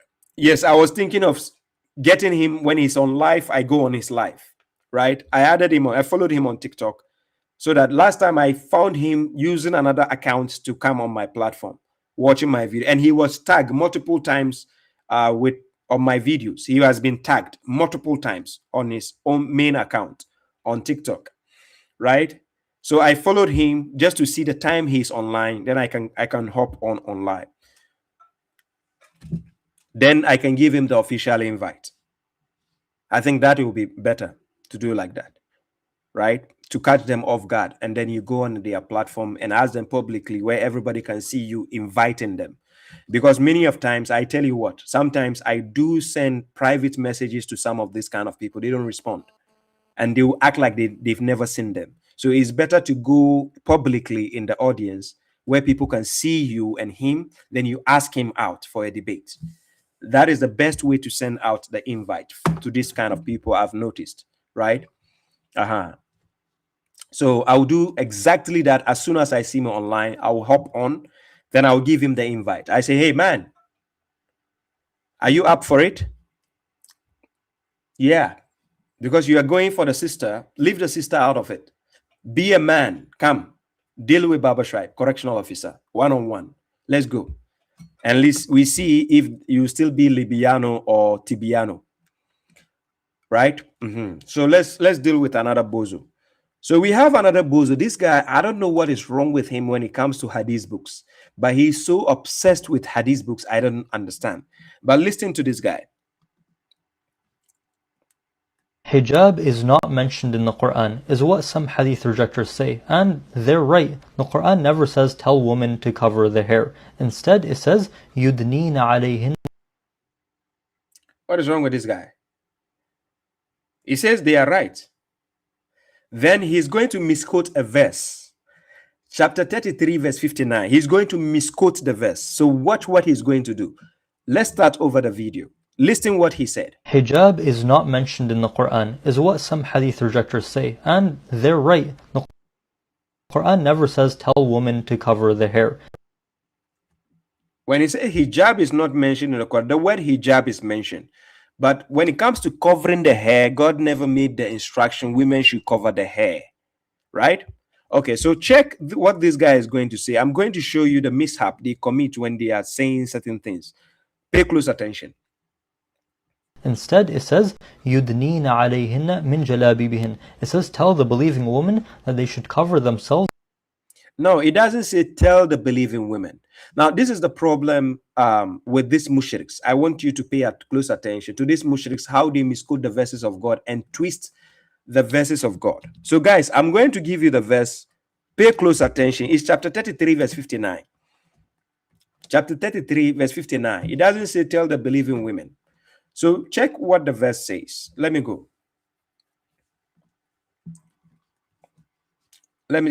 If he's talking about believing women, it will say mu'minat. If God is talking about the believing women, he will say mu'minat. If he's talking about the men, he will say mu'minun or mu'minin. So he's talking about women, he will say mu'minat. Okay, so now chapter 33, verse 59. These people, the Hadithiyuns, they are so bad in the Quran that they have to depend on Hadith books always. So when they quote any Quranic verse, they don't even know what the verse is saying because they depend on their scholars to always explain the verses of God. Where God says, Ya ayyuhan nabiyyu, kul lil azwajika wa banatika wa nisa'il mu'minina. You see? Mu'minina, this is for men. This is a masculine jama'un now for the men, denoting the men, the believing men. So he says, nisa'il mu'minina, that is the wives or the women of the believers. In order to understand that it's talking about the wives of the believers, I'm going to give you an example. In the same chapter 33, let's use the wives of the prophet to understand how God called the wives of the prophet. So here, God is talking to the wives of the prophet. He says, Ya nisa an-nabi. Ya nisa an-nabi. Oh, wives of the prophet or women of the prophet. Let's say you are a man. You are married to a woman, right? When you go somewhere, you can use two instances to describe your wife. You can say, this is my wife, or you can say, this is my woman. It's still correct. You can say, this is my wife, or you can say, this is my woman, and it's still correct. Are you getting the point I'm saying? So when God says, oh, women of the prophet or wives of the prophet, that is Nisa and Nabi, the wives of the prophet. So now, in chapter 33, verse 59, God was likewise talking about the wives of the believers. He wasn't talking to believing women. He didn't say mu'minat. Had God said mu'minat, then he's talking to all believing women out there. So the command in chapter 33, verse 59 was limited command. It's a limited command. So this is the command. Ya ayyuhan nabiyyu, kul lil azwajika wa banatika wa nisa'il mu'minina. Do you see? So he says, oh, you the prophet, tell your wives, that is your wives, your spouses, your daughters, banatika, and the what? The women of the believers, meaning the wives of the believers. The mu'minina is used as men, that is masculine. Mu'minina means believing men. And the women of the believing men, or the wives of the believing men. That is what the verse is saying. The verse didn't say mu'minat. So listen to this mushrik, hadithiyun mushrik. Listen to how they twist the words of God. I'm just showing you how these people play games with the words of God. So pay close attention to what he says. The Quran never says tell women to cover their hair. Instead, it says يُدْنِينَ عَلَيْهِنَّ مِنْ جَلَابِيبِهِنَّ. It says tell the believing woman that they should cover them. You see how he lied? He says tell the believing women. No, Quran doesn't say tell the believing women. The verse is specific. Number one, talking to the wives of the prophet because they are mothers to the believers. Secondly, talking to the daughters of the prophet because, yes, they come from a good home. So they have to represent something. Then he transcended to talk to the wives of the believers because they are married also. So they have to protect themselves. This is the command. He didn't say believing women. Mu'minat is not found in that verse. Chapter 33, verse 59. I'm just showing you how to scrutinize these people. They don't even know the Quran because the Hadith books are taking their brain. So it's full of PhD. Check the guy who is talking right now. Check behind him. The trash books. I don't know. They don't read those books. So they just put them behind him. Yeah. Look, I have a library here. You will never find these trash books behind him on my library. I'm serious. This trash book they put behind them, they don't look. If you go to their masjids, you see all these trash books. They don't use them.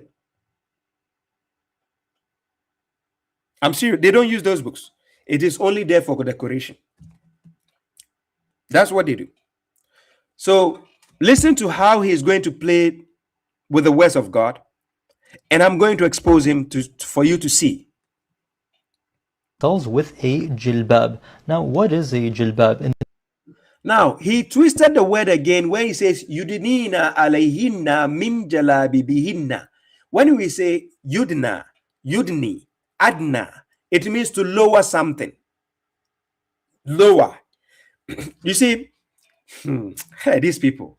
What he is trying to he's trying to translate the word yudnina alayhinna as what? As cover. No. What God is talking about is women wearing jalbab. A jalbab has to be elongated. It has to be long. You see, lately, I don't know if you see that a lot in UK or USA. You see women wearing jalbab and they try to let it squeeze their body so that it doesn't go downwards. So it will look like you see their, how will I say, their shin and so on. Like it look. So what God is suggesting to those married women and also the wives of the prophet and his daughters is to elongate the jalbab. So he says, Yudnina alayhinna min jalabibihinna. Listen to the word carefully. So here, it says tell the believing woman that they should cover them. No, the word cover is not found in that verse. Please, my guy, Yudnina doesn't mean cover. Hey, These people, eh? Hey, oh my God. Hey. With a jilbab. Now, what is a jilbab? Ladies and gentlemen, how do you take your jilbab to cover your hair? So so if you take your jilbab, you cover your hair with your jilbab. What kind of these mushriks? What are they doing? Jilbab, are we supposed to wear it long, or we are supposed to use the jilbab to cover our hair? Okay, let's continue. Jilbab. In the Arabic language, it translates to any cloth that is very wide and covers the entire body top to bottom. Covers the entire body. Last time I checked, ladies and gentlemen, is your head part of your body? This head. When you're checking the person's body, this head, your head, is it part of the body? When you go to the fashion designer, the tailor, and he's measuring your body, does he have to measure your head? Ladies and gentlemen, if you are a fashion designer here, tell me. My brother is a fashion designer, right? My elder brother. I don't know if he's watching right now. Fashion designers, do you measure people's head also? When you are going to see anything for the body, the jilbab do you measure the head? Hey. Oh. It translates to any cloth that is very wide and covers the entire body top to bottom. Entire body. This is the English you just said. Entire body top to bottom. That is what jalabi bihinna. Jalbab is long for the body, going down to your leg. That is top to down. It doesn't mean head to down. What is wrong with these people? Sunni tailors do measure. Sunni tailors, they don't do measure because the men in Sunni cult, they don't wear long jalbab. It goes under their knee side. So they wear their younger brothers' jalbab. The Sunnis in Ghana, most of them are like that. I don't know. They say it is Sunnah. You don't see those kind of shuyuks in Ghana. You will see the Sunni shuyuks. They wear their pants. This is where it gets. They wear the pants and it's hanging here. The knee is here. And then the jalbab is hanging here. So they show this shin side. They say it is Sunnah. They say that's how the Prophet dressed.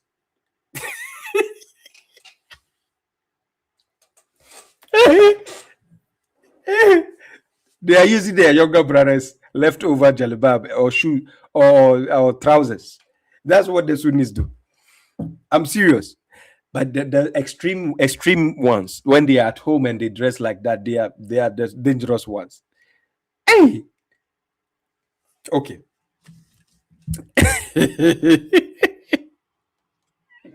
Showing ankles. Look at Yatakua. Okay, let's continue. So this means they can't show their eyes, nor their face, nor their hands. They can't even wear gloves. Because the literal meaning of the verse is that they need to be covered with that one cloth.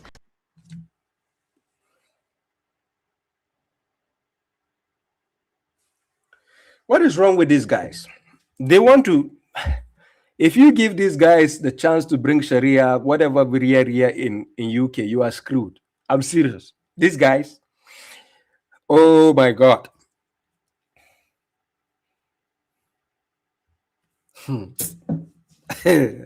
Yeah, salam, Queen Mother, I see you. I'm serious. These guys. It's the Hadith that mentions that you can uncover your eyes, that the hands and face don't fall under that same level of obligation, and many other exceptions.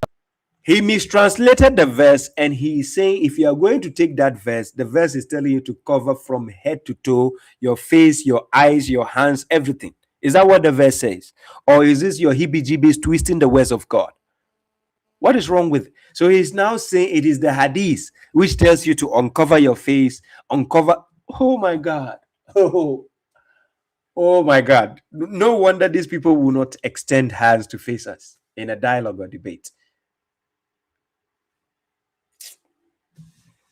When this guy with the name Abu Bara, for people who know that guy, Abu Bara, when he extended hands for debate, I accepted that let's debate. Yes, hi, Miss Alura. I see you. How are you? When he extended hands for debate, I accepted. And I said, yes, I want to debate you. Then I said, MFG is going to be moderator. The guy said no. He said he will not accept for MFG to be a moderator. Now, which moderator are we going to use? He wants moderator from his side. Now, no, we also don't need a moderator from your side. We can need a neutral moderator. Maybe a Christian can be a moderator. Yeah? So yes, the guy refused. So now, yeah, I'm waiting. Answer, let's go for the debate. Aha. Tunisia cat. Let's continue. But if you reject the hadith, then you need to be walking around like this. Guys, let me maximize the video. Please, guys, those on TikTok, can I show, if I show, I don't want TikTok to restrict. Okay, let me just show. I can take the risk. It doesn't matter. Let me take a risk. I want to show you something, those on TikTok. Those on TikTok, oh, what did I do? Here. Guys, those on TikTok, who normally dress like this? Those on YouTube, this picture on the screen, which people normally dress like that? Is it not the Sunnis, the ninjas? This guy is saying, if we reject Hadith, this is how we are going to dress. If we reject Hadith, this, please, oh my God. Hey, come back. Let me put a camera. Ladies and gentlemen, please, let's be honest. Which people dress like this? Is it not them? The niqab people and the burqa people. Is it not them who dress like this?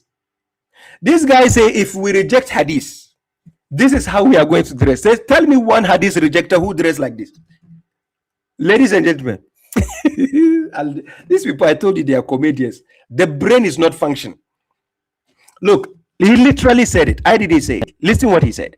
And uncover your eyes, that the hands and face don't fall under that same level of obligation, and many other exceptions. But if you reject the hadith, then you need to be walking around like this.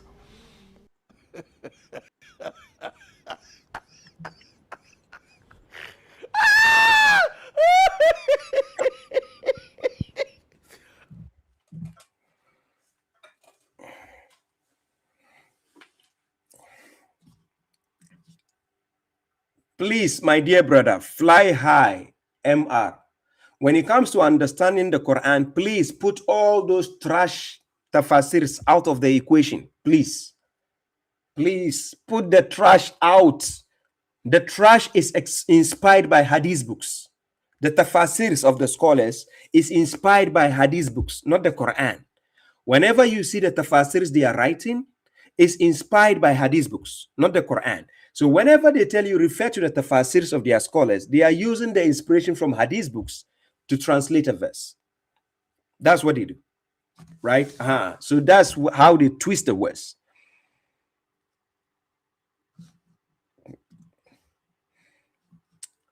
Oh, my camera is gone. Oh, sorry. Let me bring myself back. The guy made me lose my thought process because of it. He says if we reject the hadith, this is how we are going to dress. But they are the ones dressing like that.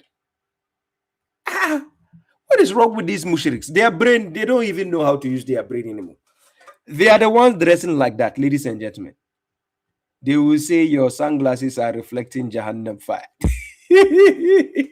It is because of them I made the glasses like that. Yes, it's because of the mushriks. I know. I want them to keep talking. We are in the news. I don't know. Please tell them to mention me. Why are they scared to mention Baba Shuaib? They are scared. They see our videos, then they act like they didn't see Baba Shuaib. They're like, I'm not going to mention that guy. I'm just going to. Dr. Strange, when he mentioned me twice, ask him again. Can he mention me again? I dare him. Dr. Strange, are you even alive? Guys, do you remember Dr. Strange? The guy called Dr. Nasser, embarrassed by Sam Shamoon. The recent guy, Sam Shampoo, embarrassed him. Yeah, Dr. Strange. When he mentioned me twice, he stayed away. Do you remember him? I dare him to mention me again. Bozos. They are just scared. Don't mention that guy. Don't allow him. Yeah, mention the ladies. Yeah, That's what he did. You mention me and see. And then when you see when I'm coming for you, you'll be sorry. Let's continue. Another bozo here. Let's bring another bozo. This guy. Yeah, there's another bozo here. Let me put another bozo here. For our sisters especially. So for example, you're leaving the house and you're not wearing the correct hijab. You're not properly covered. Or you are wearing a lot of makeup and you have beautified yourself and you're leaving the home. Then don't forget that there are other creations besides men. There are men who are going to look at you. But at the same time, a jinn may fall in love with you. And this is something very, very common. I had a case where a jinn had possessed a sister. She was waiting at the bus stop and the jinn fell in love with her. She was walking through a park and the jinn followed her. She was waiting at the bus stop and the jinn fell in love with her. And it actually possessed her. And when they fall in love, they're very, very difficult to remove because their love is like almost a blind type of love. It's like, I would rather die than leave this individual.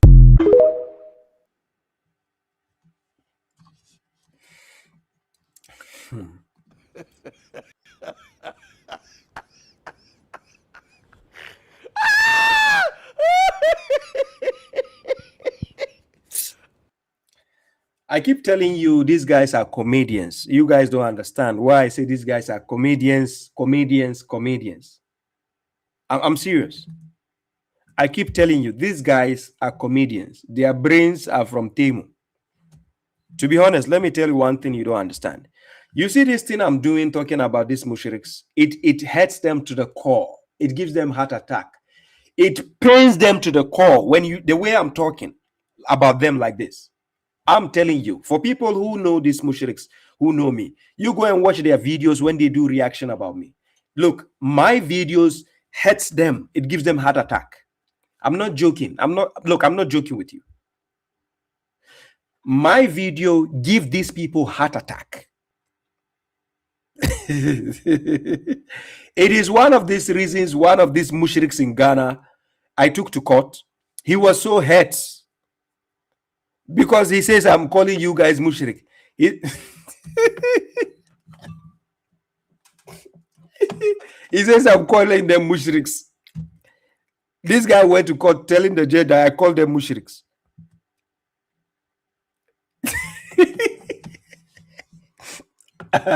Can you imagine? I sue somebody for defamation and he is justifying the reason why he is defaming me is because I called them mushriks. Oh my God. Hey, these mushriks. Oh my God. I'm serious.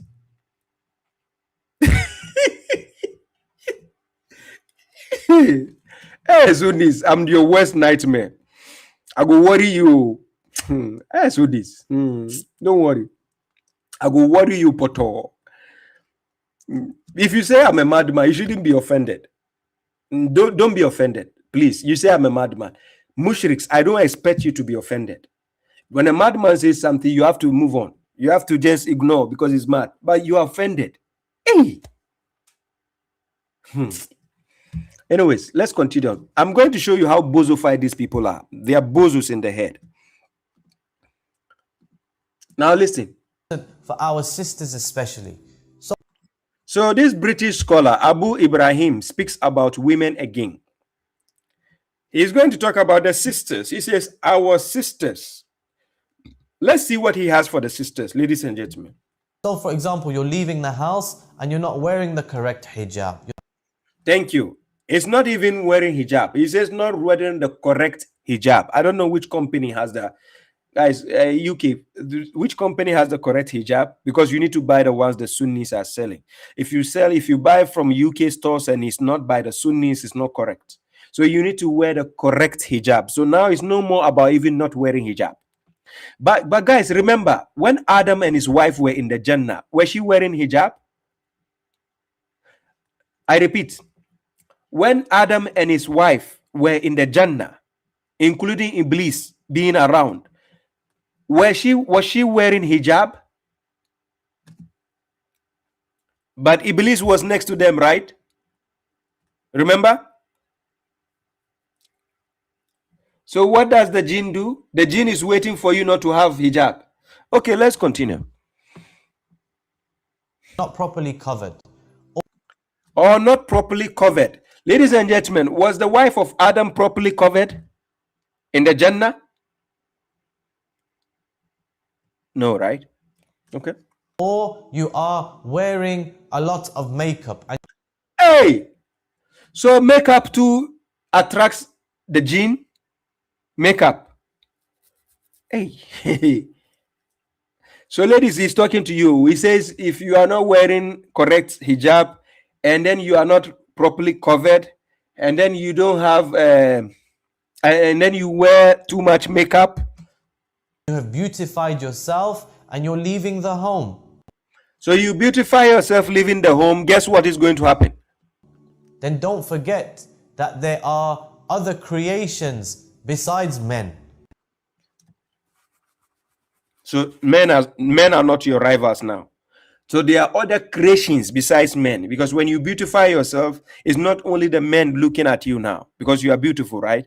So after wearing the not correct hijab and then beautifying yourself with a makeup and then not covering 100% properly, remember, it is not only the men who will be like, catwalking, the whistling and everything.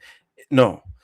So it will be another creature also looking at you, enjoying the beauty. So this guy seems to have the answer. There are men who are going to look at you, but at the same time, a jinn may fall in love with you. Wow, it means you are very beautiful.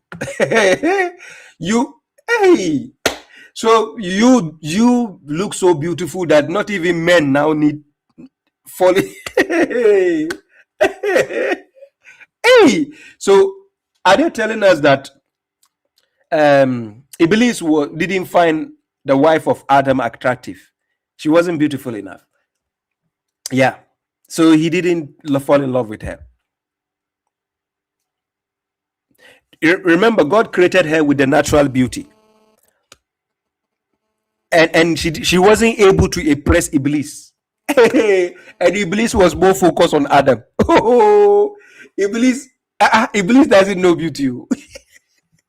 Can you imagine? Adam and his wife, and she wasn't even 100% covered. She wasn't 100% wearing hijab. And she was created just freshly by God. And Iblis didn't see all this beauty to fall in love with her, to snatch her from Adam. Why? You see, are they trying to tell us Hawa was not beautiful enough? Hawa was not beautiful enough. So now, ladies and gentlemen, ladies, if you are too beautiful, be careful. So it's not only the men that can fall in love with you. It is the jinns. Now they will fall. It means your beauty is exceptional. Can you imagine? Then what about the female jinns? When they saw Joseph, what did they do? Guys, do you remember the story of Joseph? The female jinns. That means they have to kidnap Joseph, or were they the ones who kidnapped him? So if a lady can be that beautiful for a jinn to fall in love, then Joseph was very, very handsome. How come no female jinn fell in love with him? And I think the men need to cover themselves also. They have to cover their faces. Because if the vice versa, if a woman can be so beautiful for the jinn to fall in love, then a man likewise has to be very handsome for the jinns, female jinns to fall in love. Right? It's 50-50, right?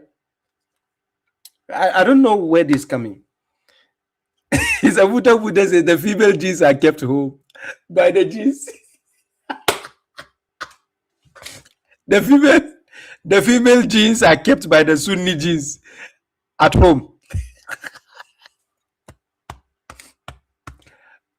Yes. Kasbi Ronis, it says because God protects only the men. It's obvious in the Sunni religion. I think God only protects the men. So no matter how handsome they are, how handsome they can be. So this is why people like Libiano, they wear the jelly, they make the curly head with the jelly. They try to look handsome. One time I was watching him, one of his videos, he was just trying to fix his face and his cap, and I'm like, yeah, this guy is handsome. The female genes will be attracted to him.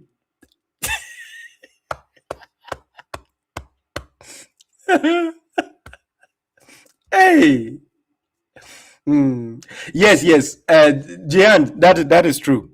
So the genes, they cannot come to people's houses when the women are at home and they are not wearing the hijab. And can you imagine? The woman goes to the shower, the invisible jinn cannot come and see the woman. Now he has to wait till she comes outside. Ladies and gentlemen, listen carefully. The invisible jinn cannot come to your house. It cannot come to the shower side. It cannot come to the house. He has to wait till you go outside. You are not wearing the correct hijab, and then you are wearing too much makeup before they can attack you outside. So inside the house, he doesn't fall in love. In the shower, no. In the toilet, no. In the house, when you are in the dressing room, he's not attracted to you over there. No. He waits till you come outside. Yes, if there's a jinn like that, doing that, he has to wait till you out. This is how they put fear in the Sunni women. And then the women also, they get scared and they dress like ninjas. Like the Casper, is it Casper Ghost something? Is it Casper? Casper, right? Casper Ghost. The Ghostbusters. The ninja dressing. The niqab and then burqa is whatever.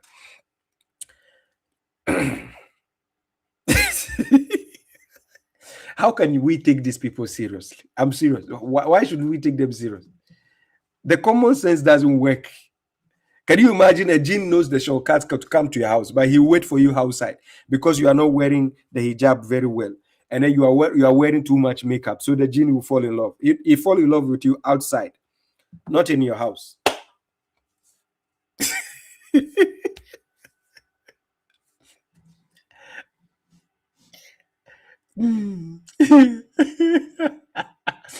Anyways, let's continue. And this is something very, very common. I had a case where a jinn had possessed a sister. She was waiting at the bus stop and the jinn fell in love with her. So the jinn, he doesn't know where to tow ladies. He's towing ladies at the bus stop. So the jinn, there are clubs, there are clubhouses and carnivals. He didn't see all these ladies there with the makeup. He just went to the bus stop. What is a jinn doing at the bus stop? Do jinns also take bus? Hey, hey, can you imagine toasting? A jinn is toasting a lady at the bus stop. Why the jinn is lacking ideas on where to go and toast ladies. Hey, yes, jinn at bus stops. Oh my God. Hey, so the jinn cannot go on dating sites, Tinder and so on. He's using bus stops now to pick up women. So he fell in love with her at the bus stop. Hey.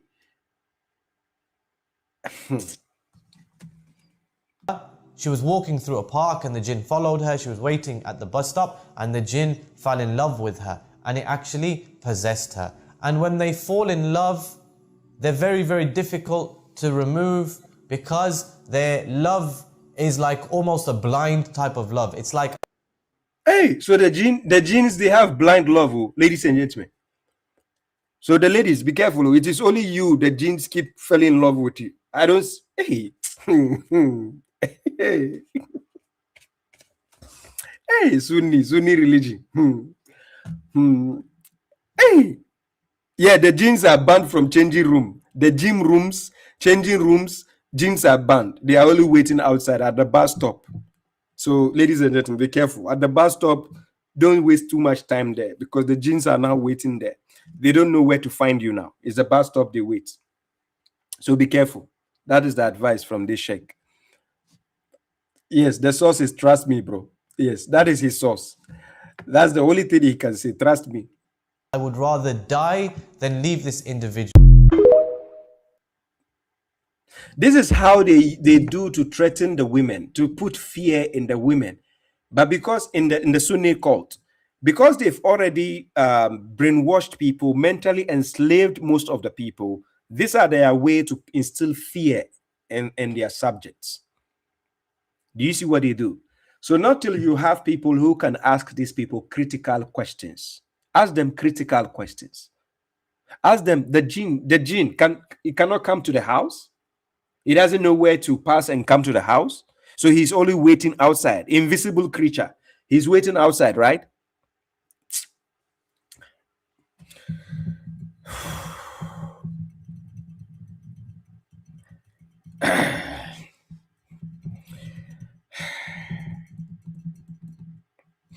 Always, beauty Dutch, this is what they do. They put the fear in the women. The idea of Sunni cult is to control women. Basically, that is what it's about. So every rules they try to do is to favor men and then control the women. That's all they keep doing, right?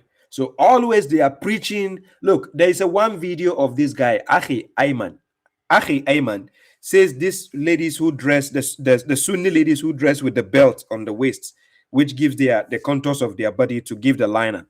Because of that, Akhi Ayman says it can take such a woman 500 years away before she can enter Jannah. 500 years. Please, how many years is she even going to do on earth? Maybe max, she's going to be 70 years on earth. And you are saying 500 because of wearing belt on the waist. But I thought this Sunni says a prostitute who gave a dog water is going to Jannah. Just common water. Prostitute gave water to a dog and she's going to Jannah. Then you are telling me a Sunni lady, because she wear belt, that one is going to keep her 500 years away from Jannah. Hey. Hey. Allah Sunnis, something should be done to the brains. I'm serious. These people. Anyways, let hey. Oh no. Allah Sunnis. Hey. Allah Isa. No, it's okay. There is God. Wallahi, there is God. Let me play the last video from this Sunni. There is one more Sunni I play before I open the phone lines, right? One more Sunni before I open the phone lines.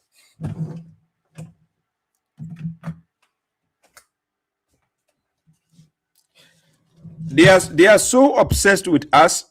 Lately, they've been discussing us a lot. I don't know what is it that they want from us, but it's like we are hitting the right nerve. Yes, we are hitting the right nerve.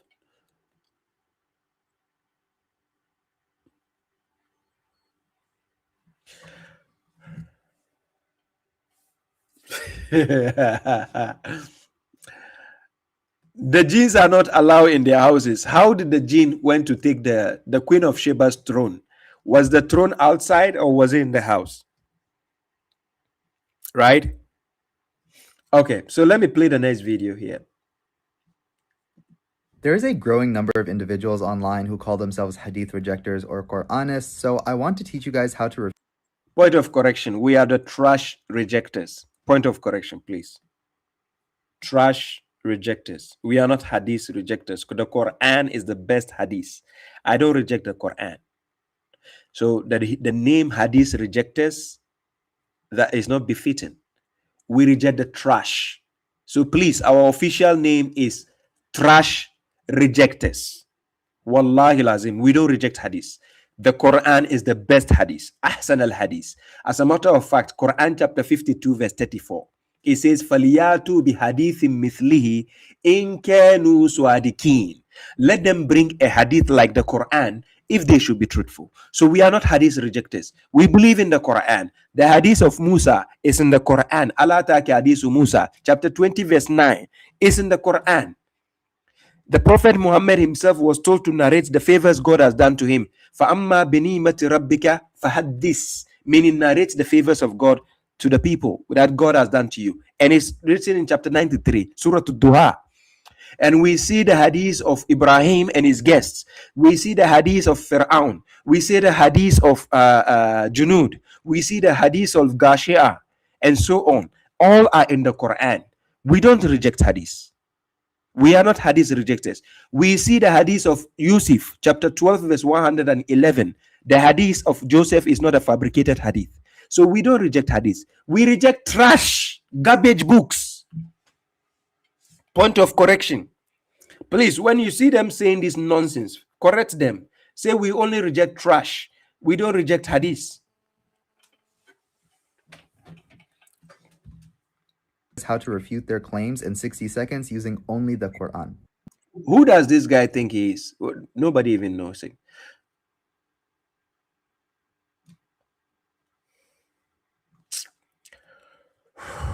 Chapter 16, verse 44 of the Quran. Oh, he thought he is bringing the big verse. Chapter 16, verse 40. We have heard this countless of times. And they even misquote this verse. He's not even special. He's going to do the same mistake they all do.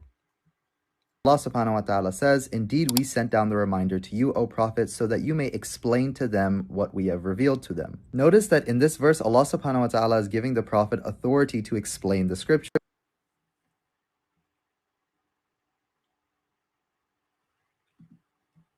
And obviously, if Allah is mentioning it in the Quran, that explanation must be pretty important. Now the question is, where do we find those explanations? The only answer is going to be from the authentic sayings of the Prophet ﷺ, which have been preserved in the Hadith compilations.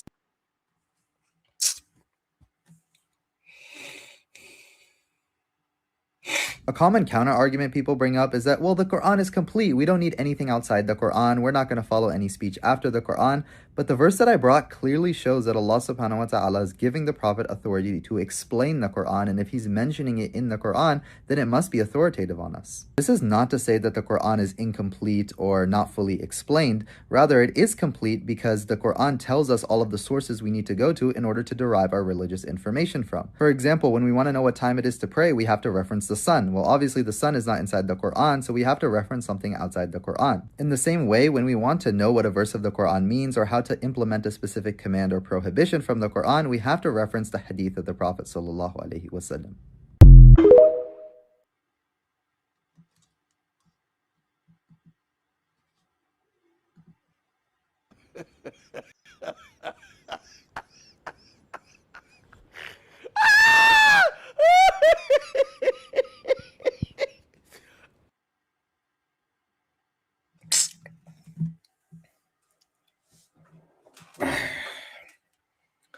The guy is a waste of time.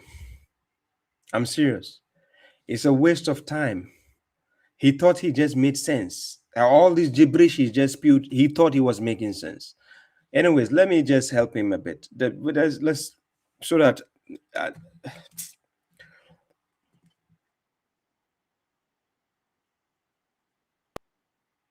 we don't call ourselves Hadith rejectors.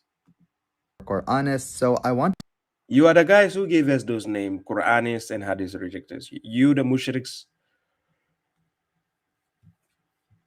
you gave us those names. This guy is so boring. He made me feel tired already. Teach you guys how to refute their claims in 60 seconds using.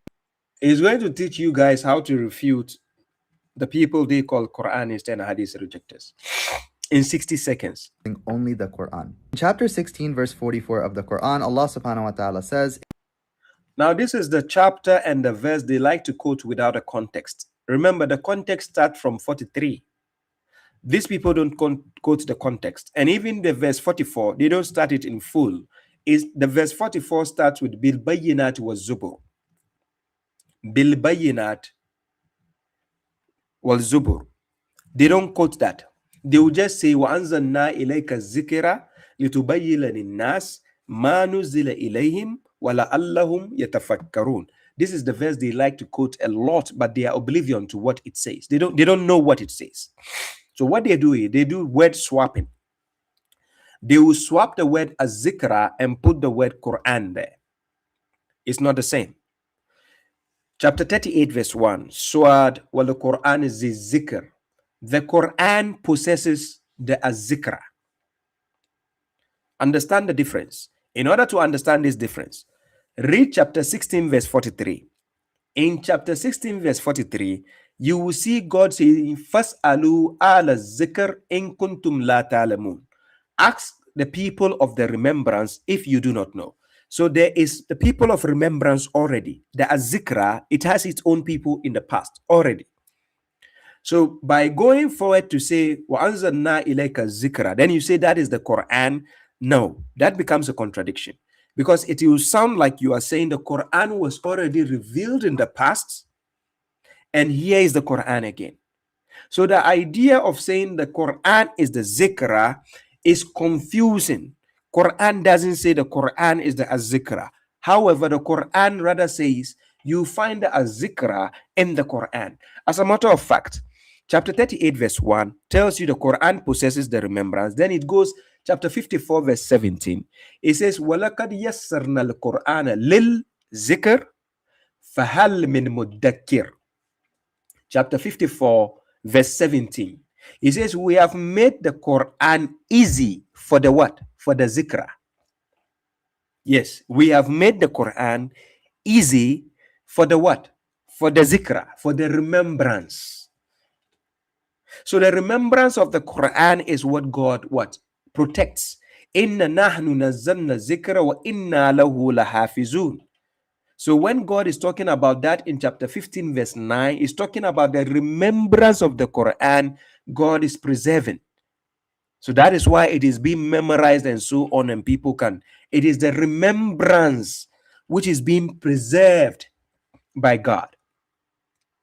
So people don't understand this difference. So when he says, وَأَنزَلْنَا إِلَيْكَ الذِّكْرَ, that remembrance that God has given in the Quran, then God says, لِتُبَيِّنَ لِلنَّاسِ مَا نُزِّلَ إِلَيْهِمْ. You can see the fi'l ma'adi. It is a past tense here.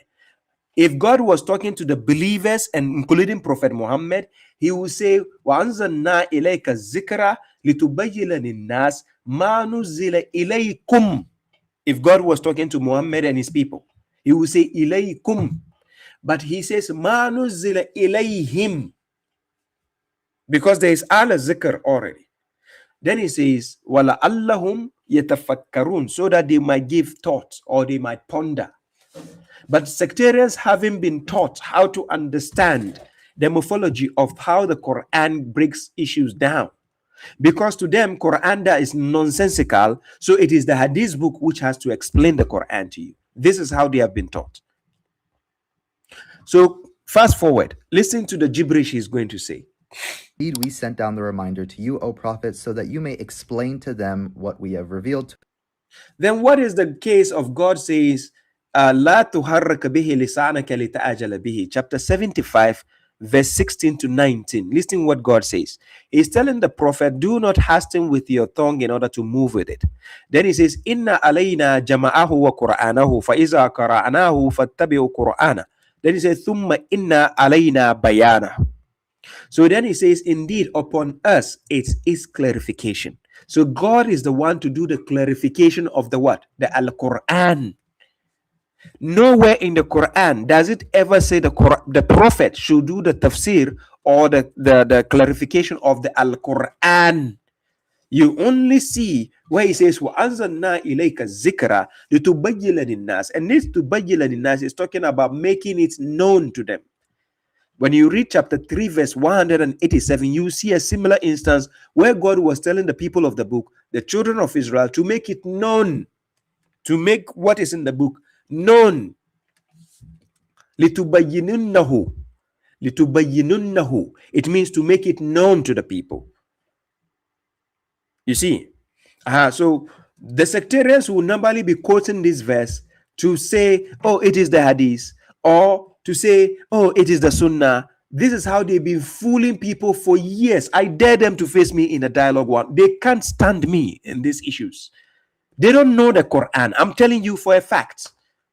I've debated them. I know what I'm telling you. They don't know the Quran. Wallahi, wallahi. They are only good at the recitation, the tajweed. That's all they know. Wallahi. They don't know the Quran. I'm not joking. them. Notice that in this verse, Allah subhanahu wa ta'ala is giving the Prophet authority to explain this. No, he doesn't give him the authority to explain the scripture. This is how you guys twist the words of God. Scripture, and obviously if Allah is mentioning it in the Quran, that explanation must be pretty important. Now the question is, where do we find those explanations? That's a stupid question. This is the question you should be asking the Prophet. If you claim the prophet had all the answers, you should be asking him, where do you find the explanations? But we don't see any Hadith book where the Prophet was asked that question. Where do you find that explanation? Then he will tell you, that explanation is found in my Hadith book or Tafsir book. Nowhere. That's the Prophet said that. The only answer is going to be from the authentic sayings of the Prophet sallallahu. Oh, now authentic sayings. So there's unauthentic sayings of the Prophet. So now you can only find the answers in the authentic sayings, not the unauthentic saying, not inauthentic. Eh? So you can find it on authentic, not inauthentic. Ah, okay. So who made them authentic? Aji. Don't do that. The Prophet made it authentic. Oh. Okay. Allahu alayhi wasallam, which have been preserved in the Hadith compilations. Oh, it has been preserved in the Hadith compilations from the garbage books. Yeah. A common counter-argument people bring up is that, well, the Quran is complete. We don't need anything outside the Quran. We're not going to follow any speech after the Quran.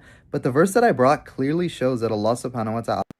You see how he brought a contrary argument? He says, but. He says, some people who say the Quran is complete without any meaning. Then he says, but. This is how the Sunnis have been programmed with the word but. That but is always to negate what the Quran says. Wallahi lazim. The hypocritical aspect of a Sunni is when he tells you the Quran is the best book.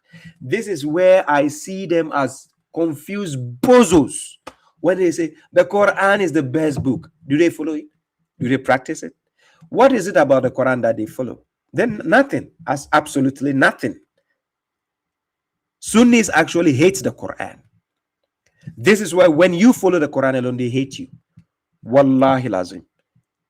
But out of their foolishness, they say that when they die, they will tell the angel they followed only the Quran. Kitabu. is giving the Prophet authority to explain the Quran, and if he's mentioning it in the Quran, then it must be authoritative on us. This is not to say that the Quran is incomplete or not fully explained. Rather, it is complete because the Quran tells us all of the sources we need to go to in order to derive our religious information from. For example, when we want to know what time it is to pray, we have to reference the sun. Well, obviously the sun is not inside the Quran, so we have to reference something outside the Quran. This guy is a bozo. When you have to pray, you have to reference the sun. God showed you an answer in the Quran, chapter 17, verse 78. He says, Akim as-salat liduluki shams ila gasaki al-layl. Then he says, wa Quran al-fajr. Inna Quran al-fajr kana mashhura. So God already gave you the answer on how the sun is supposed to be utilized. He doesn't say go to the sun and then go and use it as a guidance, like meaning a source of guidance, like the way he's going to say about the hadith. Check what he's going to say next. Quran. In the same way, when we want to know, you see, he said, in the same way, when we want to know what? Know what a verse of the Quran means or how to when we want to know what a verse of the Quran means and how to implement it, guess what? Not to the Prophet, but where? Implement a specific command or prohibition from the Quran, we have to reference the hadith of the Prophet. Thank you. Then he says we have to reference the hadith of the Prophet. Where did the Prophet say that? That if you want to know the meaning of the verse, or you want to have a reference point in the Quran, you have to reference to the hadith of the Prophet. Where did the Prophet ever tell them that? Nowhere. Nowhere.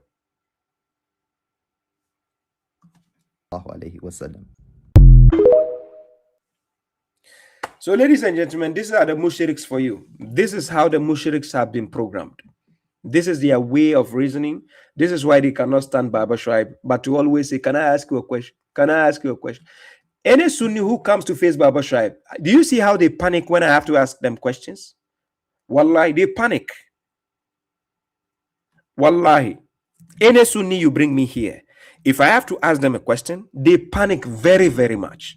They don't want me to ask them questions because they will look like fools. Wallahi, I will show you how foolish they are in the head. So they hate that. They don't want me to ask them questions. They say, Abba, you are a scholar. I thought you are a scholar. I want to ask you a question. No, I thought you guys claim you are the guided ones. You the Sunnis. So you deserve to be answering questions, not me. I'm only challenging the status quo. That's all I'm doing. So I don't need to be questioned. You, the one who claim you have the power, need to be questioned so that we can know if you really deserve to be up there to claim you are representing Islam. But the last time I checked, no Sunni is representing Islam. You are representing your slave masters. That's all you are doing. Anyways, it's time for the call guest session. You can join as a guest. You can also call as a guest. I'll put the phone number on the screen. You can call. You can join by the request line. Let me the link. Wait.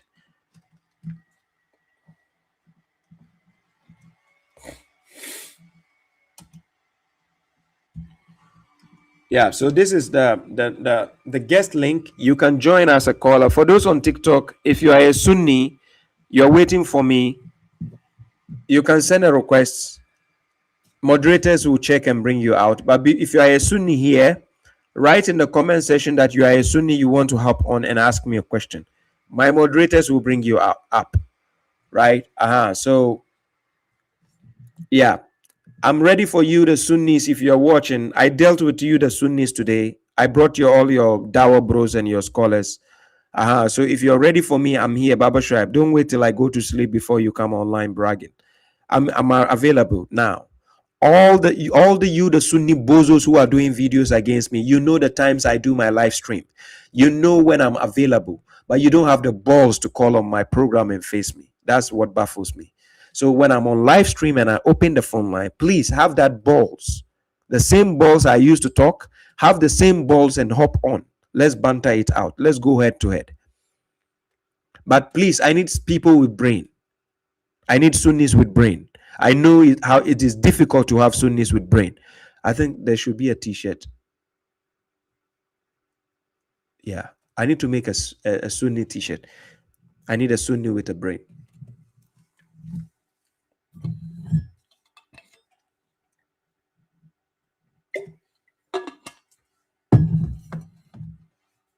Exactly. They have to be ABC tests. Yes.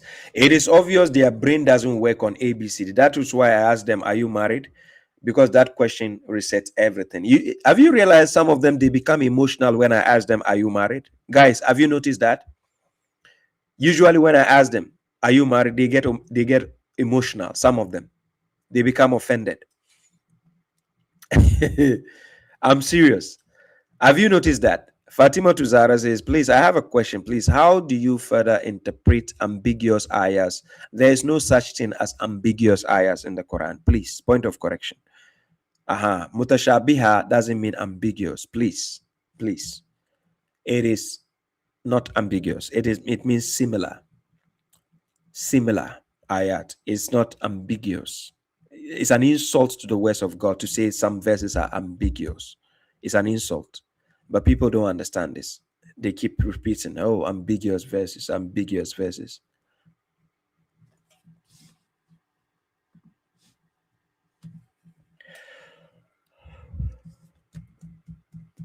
The phone line is open. You can call. The number is on the screen. You can call via WhatsApp call. You can also send your request on TikTok. Al-Jinni. Is it Al-Jin? Are you a Sunni? Listen, you don't sound like a Muslim. No problem. When a mushrik tells me I don't sound like a Muslim, it doesn't bother me. Because mushriks are like that. They don't have brains and ears to listen properly. So not sounding like a Muslim is not the same as saying I'm not a Muslim. There's a difference, you know. So I don't sound like a rich man. It's okay. Thank you to all those who gave the likes and the gifts, and I appreciate that. Oh, brother Elliot, I forgot to give you shout outs. Elliot, greetings to you. Aliu 978. I thought you had the balls to call. You can call the phone number on the screen. let me make you famous. Yeah, the world needs to know who you are. You have to be famous for that. Come, Aliyu, don't be in the comment section like that. Just send a request and come. If you are a Sunni on TikTok, please let the moderators know you are a Sunni before I bring you. Al Jinni, all I ask you is if you are a Sunni, type in the comment section that you are a Sunni. Then you come up. Simple. That's a logical thing. This is how I weigh people's brain to see if they have brain before I bring them to my platform. It's simple.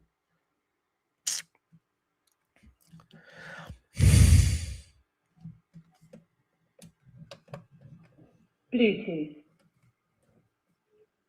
Bluetooth connected.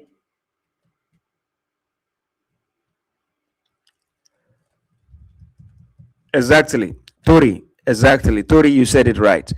He doesn't understand simple instructions, just like most of the Sunnis without a brain don't understand that. It's obvious, right?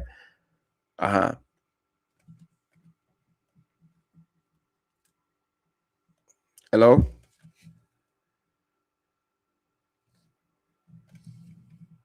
Hello?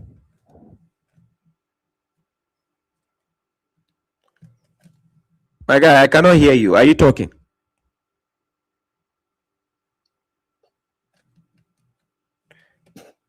Hello?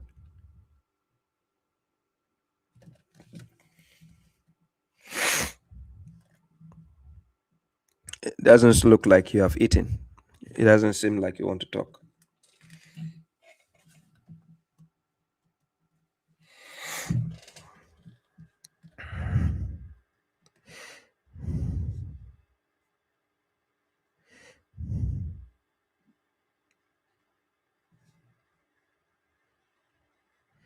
Instead of being a keyboard warrior, just accept my request when I send you a request, or you come up, let's talk. Don't just be in the comment section typing gibberish. It doesn't help. Nobody will have time reading your comments. So let people hear your voice so that I can let the world see how foolish you sound when you talk. You, the Sunnis in the comment section. I just want the world to hear you talk so that they can see how bozofied you are. I need a Sunni with a brain, please. A Sunni with a brain, please. Yes, Samantha. I will come, inshallah. Ali, for the love of Allah, talk to Baba Shab. He doesn't have the balls. Don't let Ali shrink down. Ali doesn't have the guts. They are always like that. You know them. It's for how many years I've been doing a live stream. They come in the comment section, they type the gibberish, but they don't have the balls to speak because they don't want to be famous. Like, he's scared his people back home will recognize his voice and laugh at him. So he doesn't have the balls to come. This is what they do. Comment section, they know only few people will see his comments, so he'll be bragging, typing gibberish. They are good at doing that. I know them very well. When it's time to call, he will tell you, I'm busy. He's busy at work. He will tell you, oh, my kids are sleeping. He will tell you, that's the excuses they give. Always. Yes, one in Jamaica says they lost their brains. It's obvious. They are very, very emotional. Right? They are emotional goons. The prophet have to break the Quran down to our knowledge. Really? Come and explain how the prophet does that. I wish I could talk to you so that you explain to us how the prophet does that. He break down so that I can ask you some things that he break down for you. Yep. Hello? Hello? Hello? Again, he left. Barrister, you sent a request, or is it by mistake? You sent a request, you left. I don't know. They come and go. They come and go. Silent Sunnis today. Yeah, silent Sunnis. But by the way, I need a Sunni with a shirt. Yeah. Okay, Barrister is by mistake. No problem. Yeah, barrister says is by mistake he sent a request. I understand. Queen Mother, you sent a request. Is it by mistake or you send a request?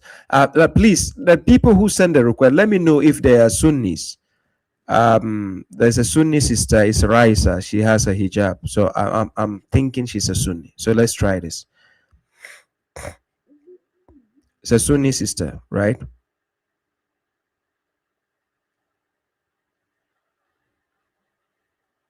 Yeah, the debate rooster is getting slimmer. Yeah, they know the days I do the live stream. Now they are just avoiding. We have over 170 people watching, so obviously there are some Sunnis watching also. I can tell you for a fact there are some Sunnis in the midst watching. So Aliu says, Baba Shraib, when you die, your followers in the chat will still take your knowledge, but you can't take knowledge from the prophet after his death because you believe you are greater than him. Really? Really? So your scholars are also greater than the prophet because people are taking knowledge from them also, right? The scholars who wrote the tafsir books, people taking their knowledge, they are also greater than the prophet, right? How bozofied is your brain? I think your brain is from Temu. You people you comment with emotions, and you leave your brains out of your pockets. So you don't reason when you say something, right? Yes, I'm running out of Sunnis with brain, so they are not nowhere to be found. I need the ones with brain, but they are nowhere to be found, so it's a problem. Yeah, it's a Sunni night, but they don't want to come. I don't know why. I need a Sunni.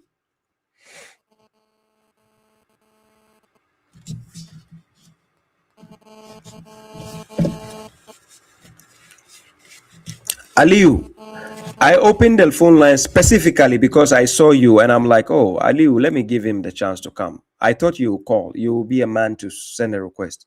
But here you are in the comment section preaching.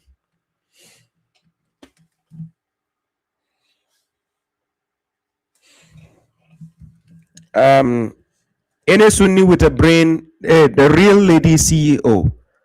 So guys, I was talking about in one of my streams, I want to have a session whereby depending on where you are, I don't know if it's okay for some people, but depending on where you are, I will promote your business like for free. I'll talk about your business and direct people to you when they need your service or something for you. So I'll mention what you do, your business, and what people can, but I will withhold your names, your private names. I'll put it on the side, but I'll talk about your accounts, your business accounts.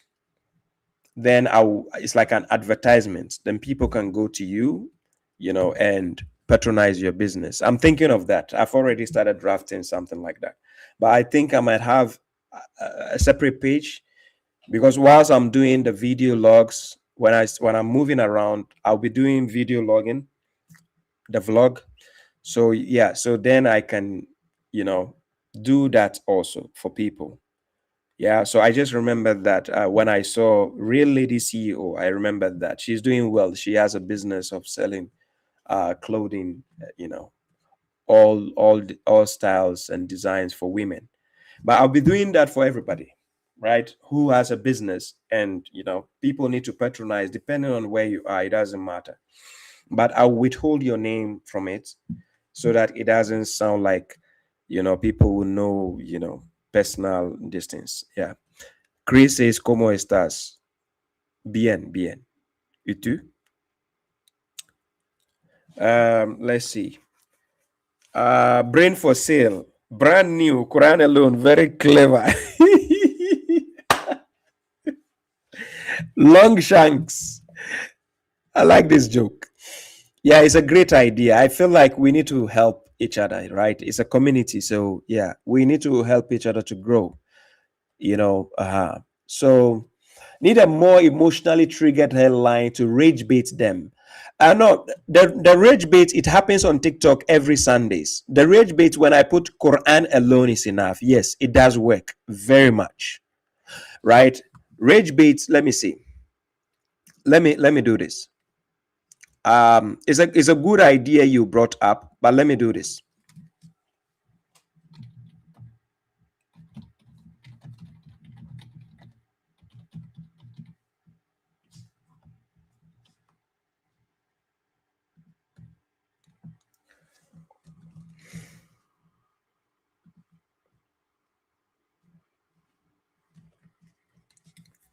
So the rage baits, when I put it on TikTok, you see the way I just put the Quran alone is enough on YouTube.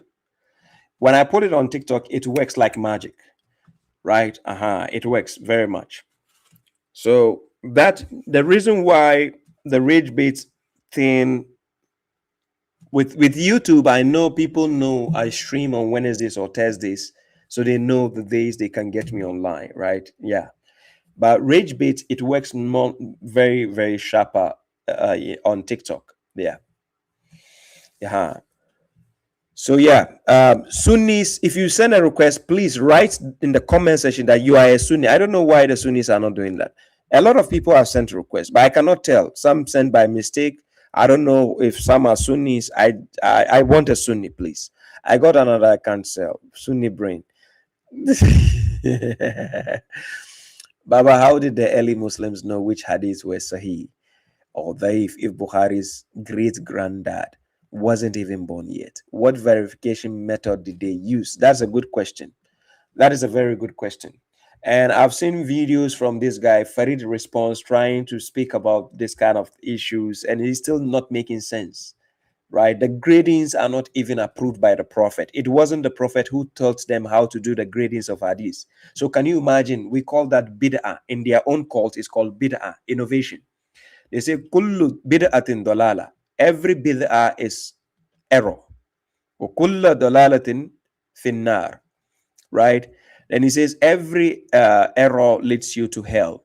So everything they innovate wasn't from the Prophet. The Prophet never gave them the chance to make hadith, sahih, da'if. No, they invented that. The compilation of the Kutubu Sitta, the Prophet didn't approve that.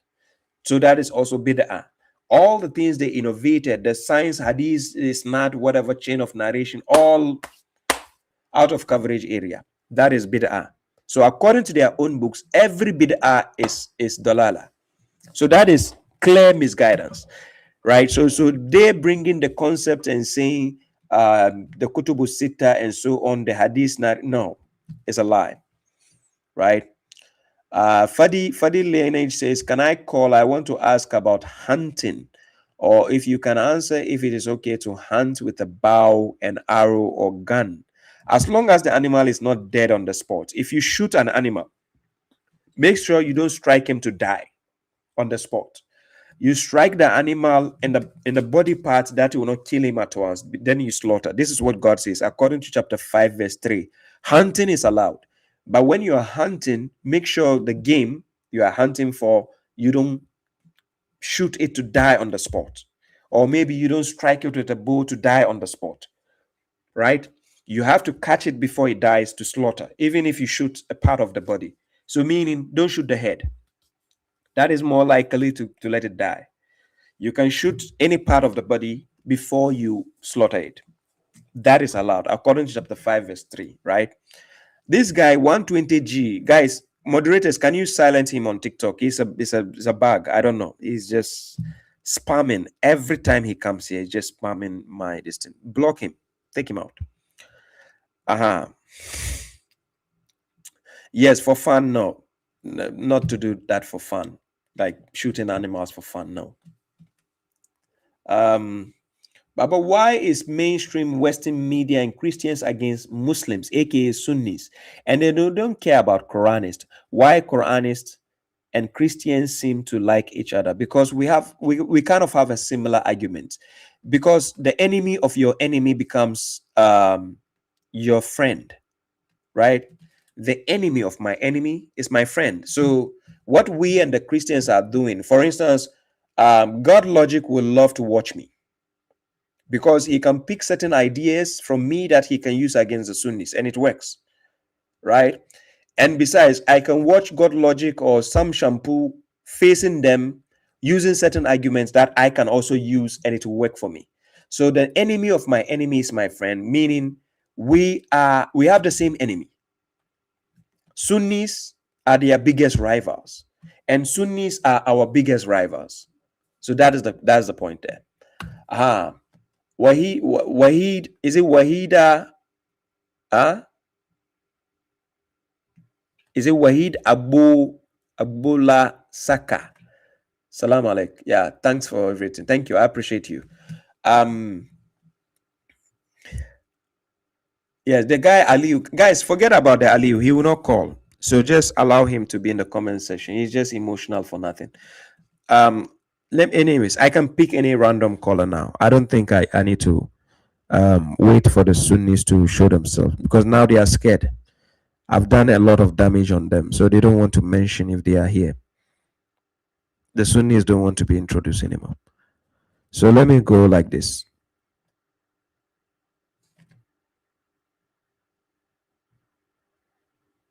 Hello?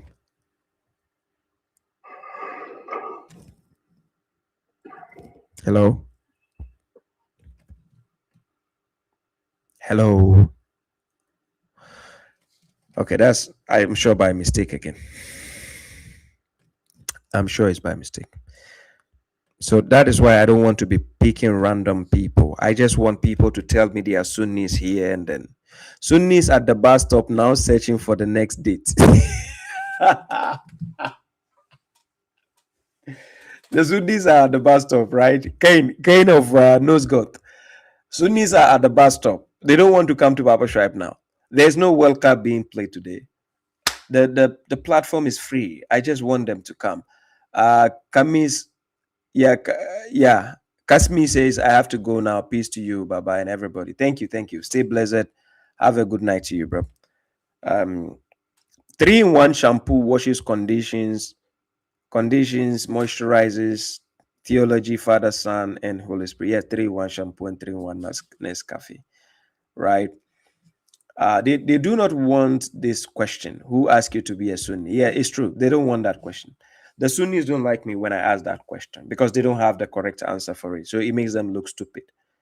Yeah, especially any way they answer it, it makes them look stupid. Because if I say, who asked you to be a Sunni? And they say nobody, then they are following their desires. And if I say, who asked you to be a Sunni? And then they say God, they have to prove it. And it doesn't make sense.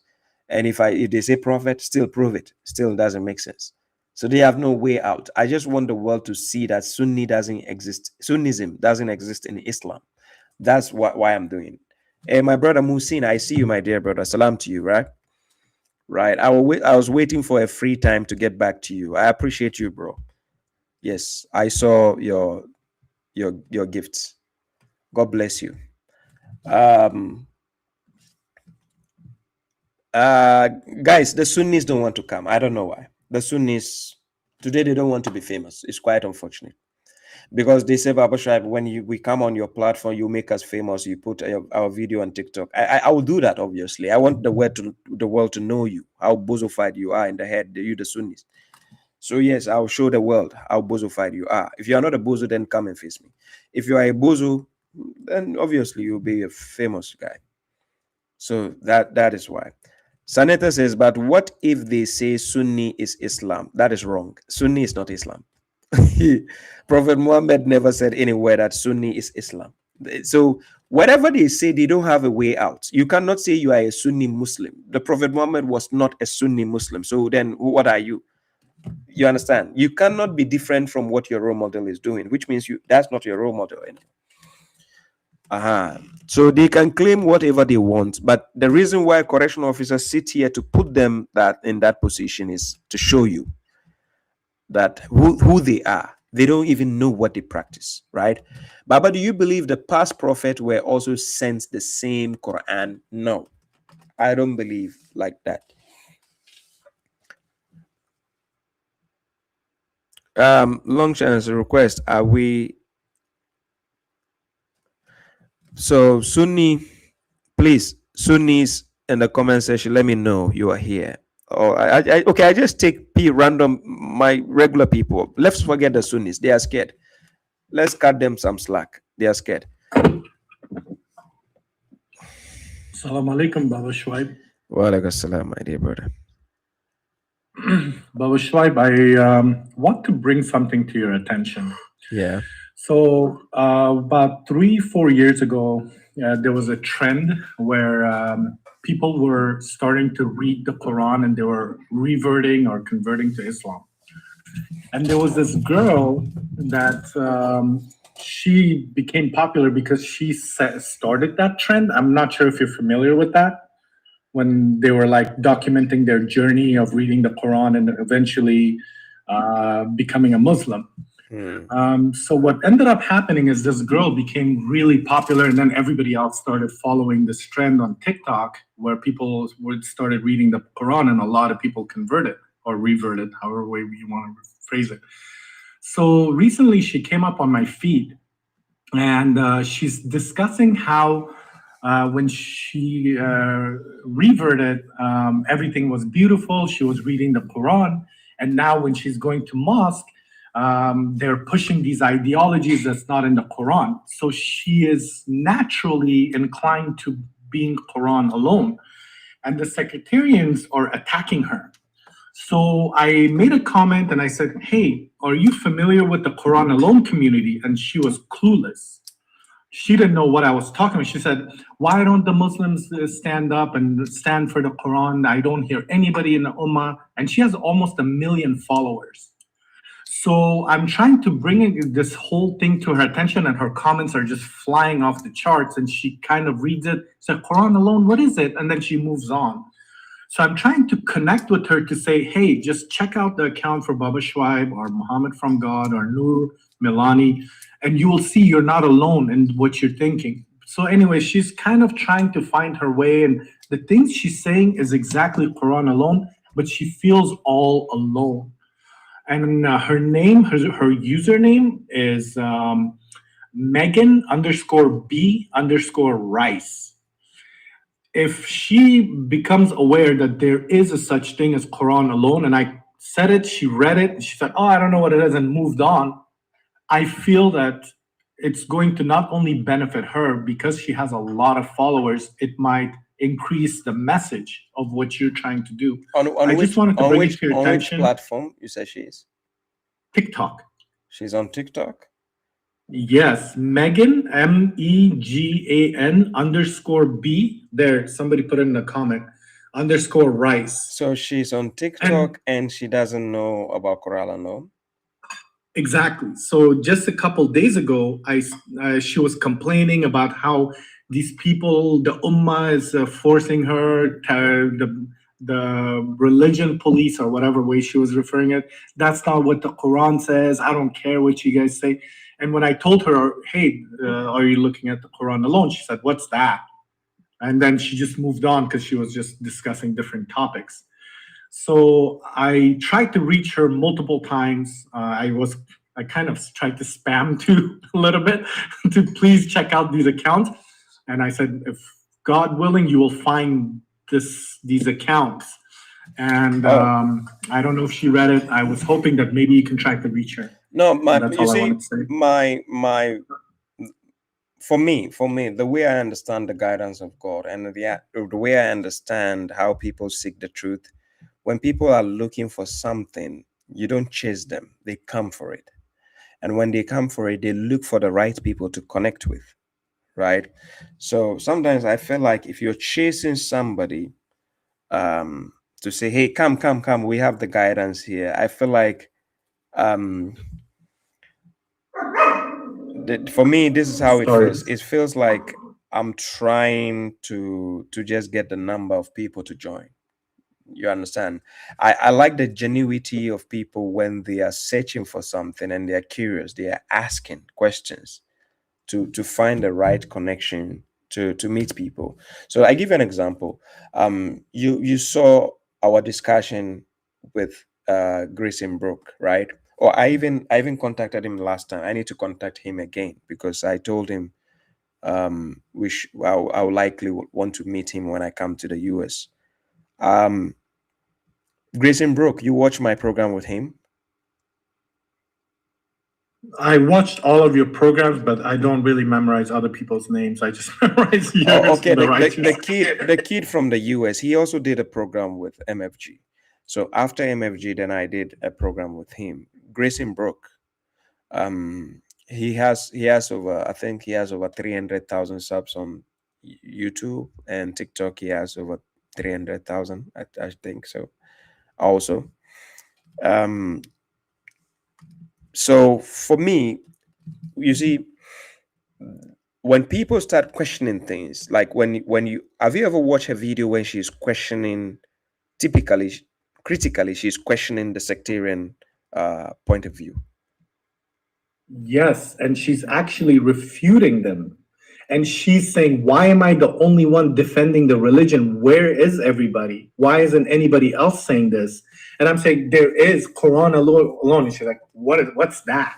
So I don't know what type of algorithm she's in, but she's completely clueless.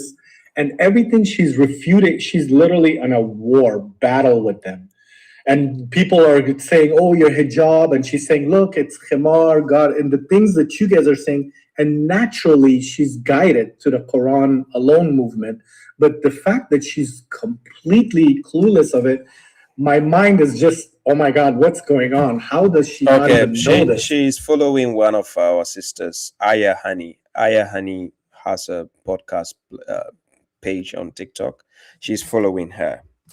Right, so eventually she will come along the way. That, you see, one thing, let me show you something, right? For instance, my account, I follow people's account, right? Regardless, I don't care whether I have more audience or less. I follow people's account. You see, when you follow people's account or they follow you, it channels their algorithm with your videos to their side. So it kind of, once in a while, your video will pop up on their feed and they will get to see your video. So I feel like it's just, we are still in the ocean swimming, right? So she'll come across, because it takes only 2-3 content to like and share, and then we are in the same zone. So if she's following 2 or 3 people from our midst, then it's there already. So I feel like we will get in touch with her at the right time. You see, I know the Sunnis are trying to capture the wave with all these famous people.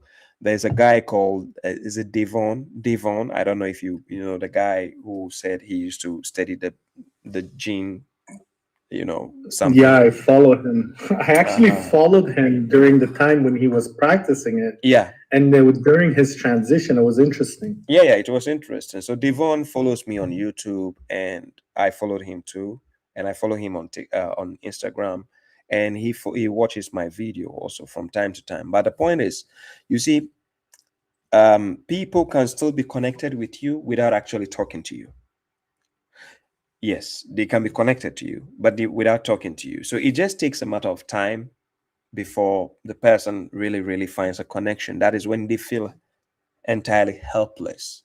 For now, I don't know which community is helping her or who she is talking to at the moment, but I feel like at the right time, the connection will come in if it is required. One thing I've noticed, like I've seen people come online, right, and they started gaining traction and attention, and then they give up. The next second they give up what they're doing. Consistency in this space is very important, and this space that we are in, it goes with the pressure.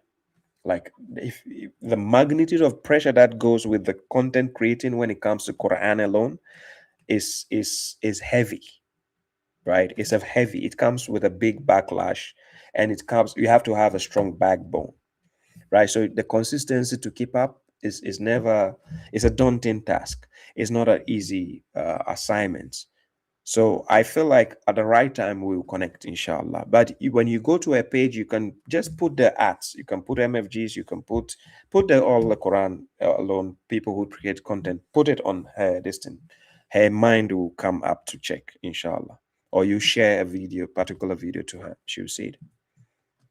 Inshallah, that's my goal. And I know there's a lot of people that are watching, and you and our brothers and sisters that are in front of the camera. I know it takes a lot of courage, and you guys are well spoken. The part that I'm trying to play is spread the message.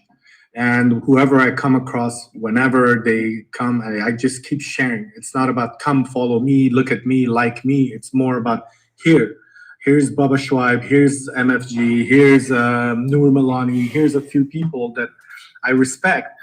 And and if we all right now, there's 180 people, if that's how we can contribute. It's not just about asking a question and just disappearing.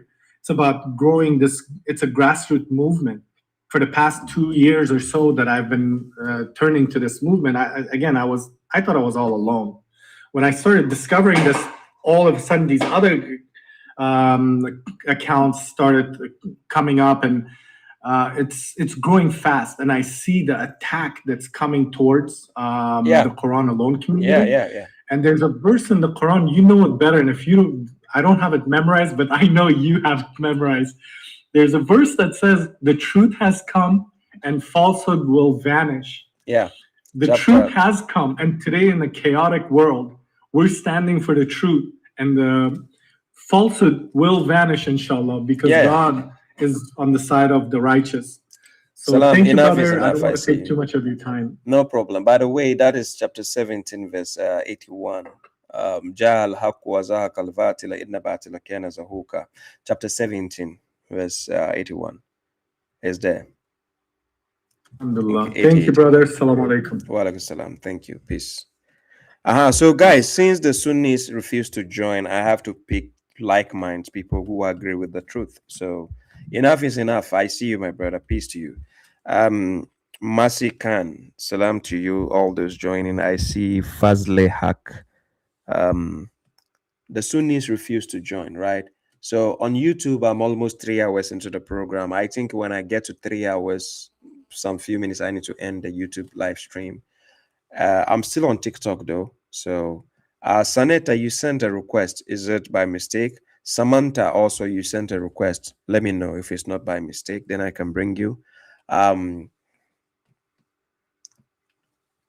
let me know. Those who send a request, if it's not by mistake, let me know. If it's by mistake, then Kwame fan. Okay. Earlier on, when I started, some people would just pick me. Now, when it's time for my okay, Samantha says it's a mistake. No, I have a question. Okay, you have a question. This sounds like a long question. Really. Saneta. Assalamu alaikum, my dear brother. Wa alaikum assalam. Isis, how are you? Alhamdulillah, I'm good, thank you. I have a question. I was watching this video, and it mentioned something that it says in the Quran where you could technically be dating, like a boyfriend, girlfriend, and you have to just go to the parent of the daughter, the parent of the girl, and say that I don't have any merit to get, but I'll take care of your daughter, and it's even for like high schoolers or something like that. Can you clarify that? First of all, wait, I don't get you right. What you're saying, you say it's coming from the Quran? Yeah, I don't know if it's coming from the Quran. I was watching somebody's video, and they said that if there is something in the Quran that says you can technically date somebody, you just ask for permission, but it's not like a marriage. Well, when we say dating is a stage where you are getting to know a person, right? So dating is not like I think the society has misconstrued how dating is supposed to be. Quranically, it goes in the direction of engagement, courtship, right? You can talk to a lady, you can talk to each other, but it shouldn't be a secret thing to the extent that the family of the lady doesn't know. It shouldn't be that way. So they have to be aware that you are dating. I remember earlier on, sometime before I got married, there was a lady I was dating. She happens to be a Somali, and I used to visit her house with her parents in the house, and I go and she will cook with the mother. I will eat from the house. I'll sit down and eat, right? So it's like when we are talking, she's sitting, we can talk whilst the parents are there, but it was done respectfully. And if when I'm going, we can walk outside, we walk together. Her father used to be, I don't know about now, he was an imam. And he respected me at that time because he knows I know about the Quran and so on. So the respect was there. But this is more like dating in an instance, right? This is what the family should know about you. And what you do shouldn't be like you are living your life as married couples. No, it shouldn't be. When I say married couples, to the extent you are kissing, touching each other, but because when you have that space to yourself, it can lead deeper to something else. So sometimes there are certain boundaries which needs to be upheld or handled carefully. But dating on its own is not haram. No. This can be backed up with Quran chapter 2, verse 235 of the Quran. Chapter 2, verse 235.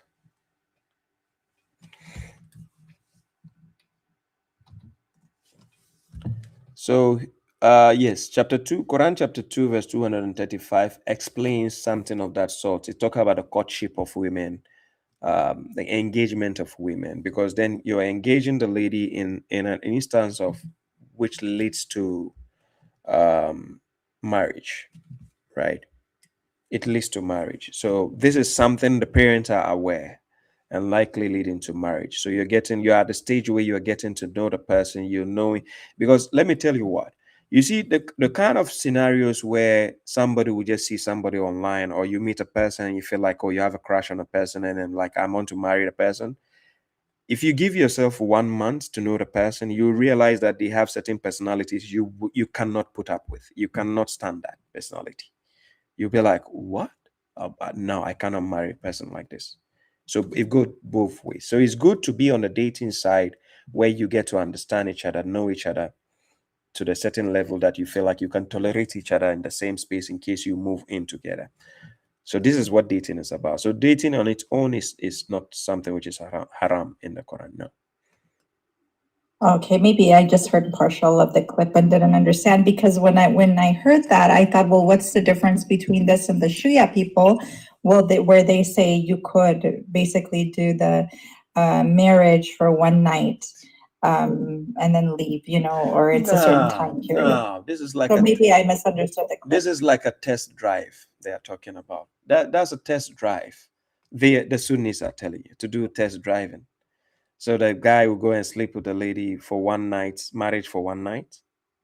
No, that's the Shia people say that, right? Yeah, and they say you could do for 6 months or something. No, that's the muta marriage, and so please, that's not a concept from the Quran. No, that's not a Quranic concept. That actually leads to prostitution.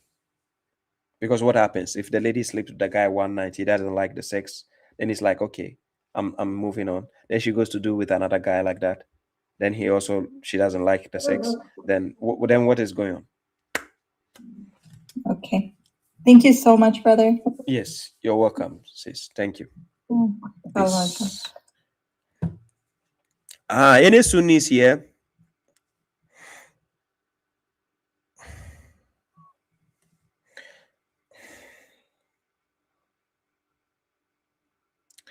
Any Sunnis here?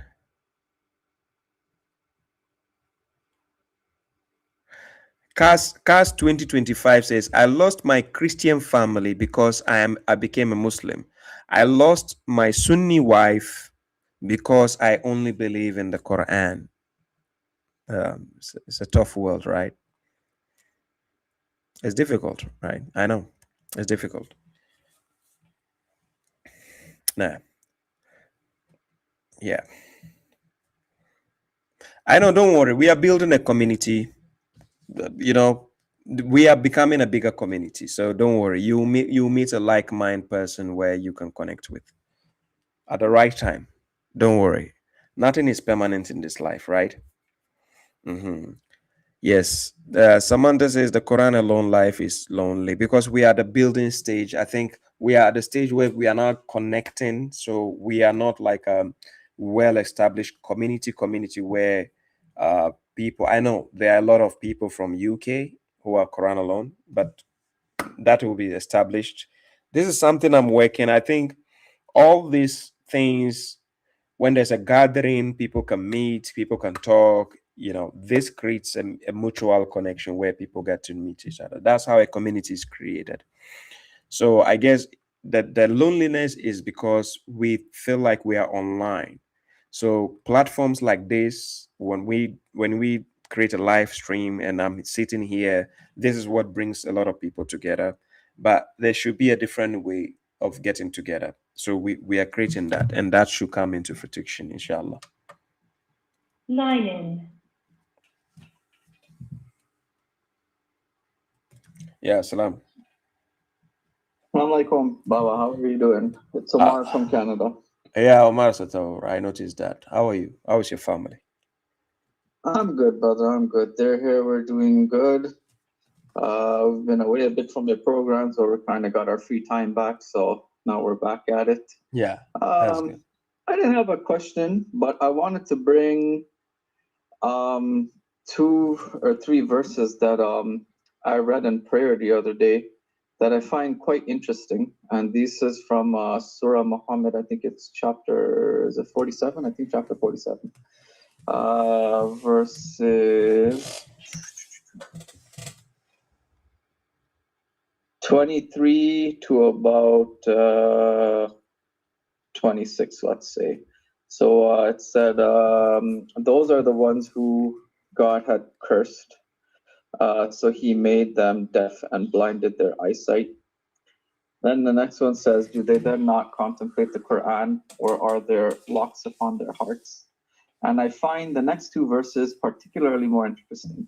Indeed, those who turned upon their backs after what had become clear to them of the guidance, the devil has enticed them and dictated for them.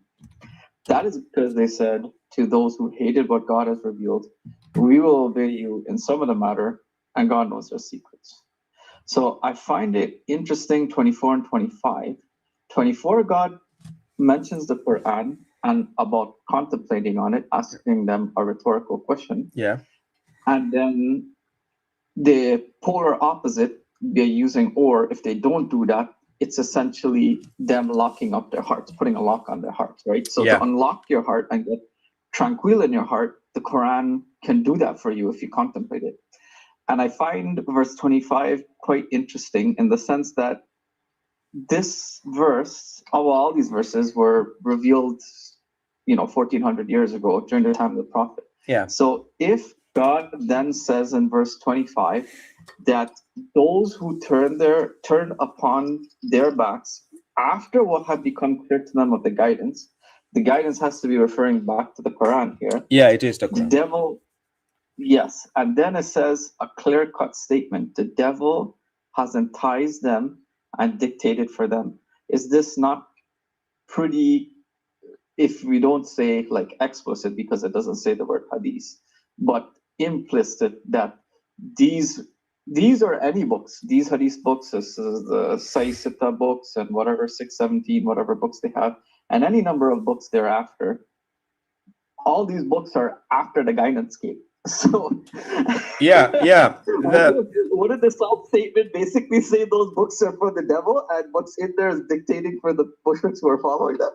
No, but that is the truth. The dictation is mentioned in Quran chapter 6, verse 112 to 113, that God says every prophet had enemies among the people and the jinns. Yeah. Right? It talks about that. Right? Yeah. So the enemies that every prophet has, after talking about that, then it mentions what? It mentioned that leave them and what they fabricate. Then he says what? Yeah. Those who don't believe in the hereafter, their hearts will incline to it and they will approve it in order to commit what they are committing. So it is the devils they are following by the fabricated books, because we call it Zukura for the Qawla al-Gurura. the devil will give them the decoration of delusive speech or statements. Yeah. And so, because Yeah, if they follow the guidance of God, which is the Quran, they wouldn't end up following this Hadith books, right? Exactly. Yeah. I find it interesting because in some conversations I have, like my father still, he's like studying, but he hasn't really come to see the full faith and stuff, and other people that are friends and stuff and family that are still in their ways. Like it seems that when you talk about books like Hadith books or other literature and books that scholars made, that these people practically enforce as their religion without an authority. Yeah. They don't seem to see that. They just think a book is just like a book. Like they don't see that the power the book has, that it's doing what the verses tell us. Like this verse says, the devil has enticed them and dictated for them. Like some of them, like Bukhari.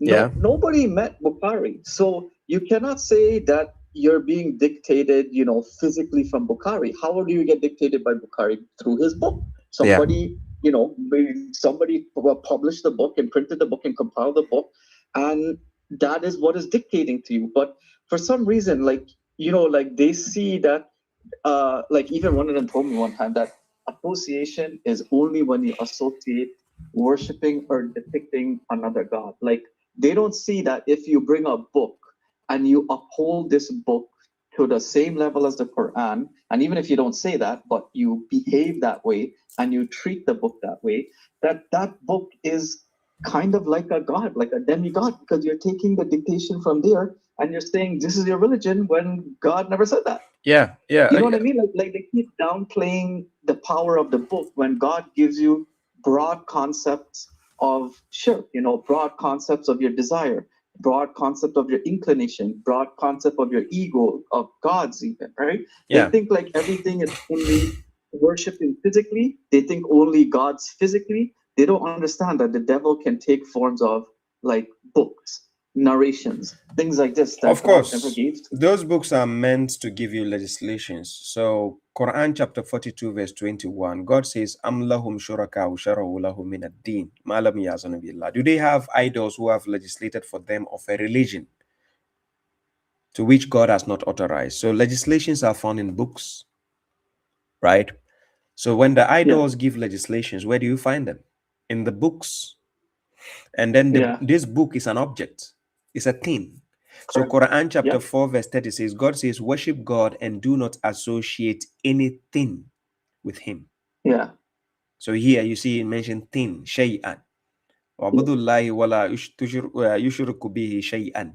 Do not associate anything with him. Then in another instance in Quran chapter 18 verse 110, he says, Safaya Muslim Assalam.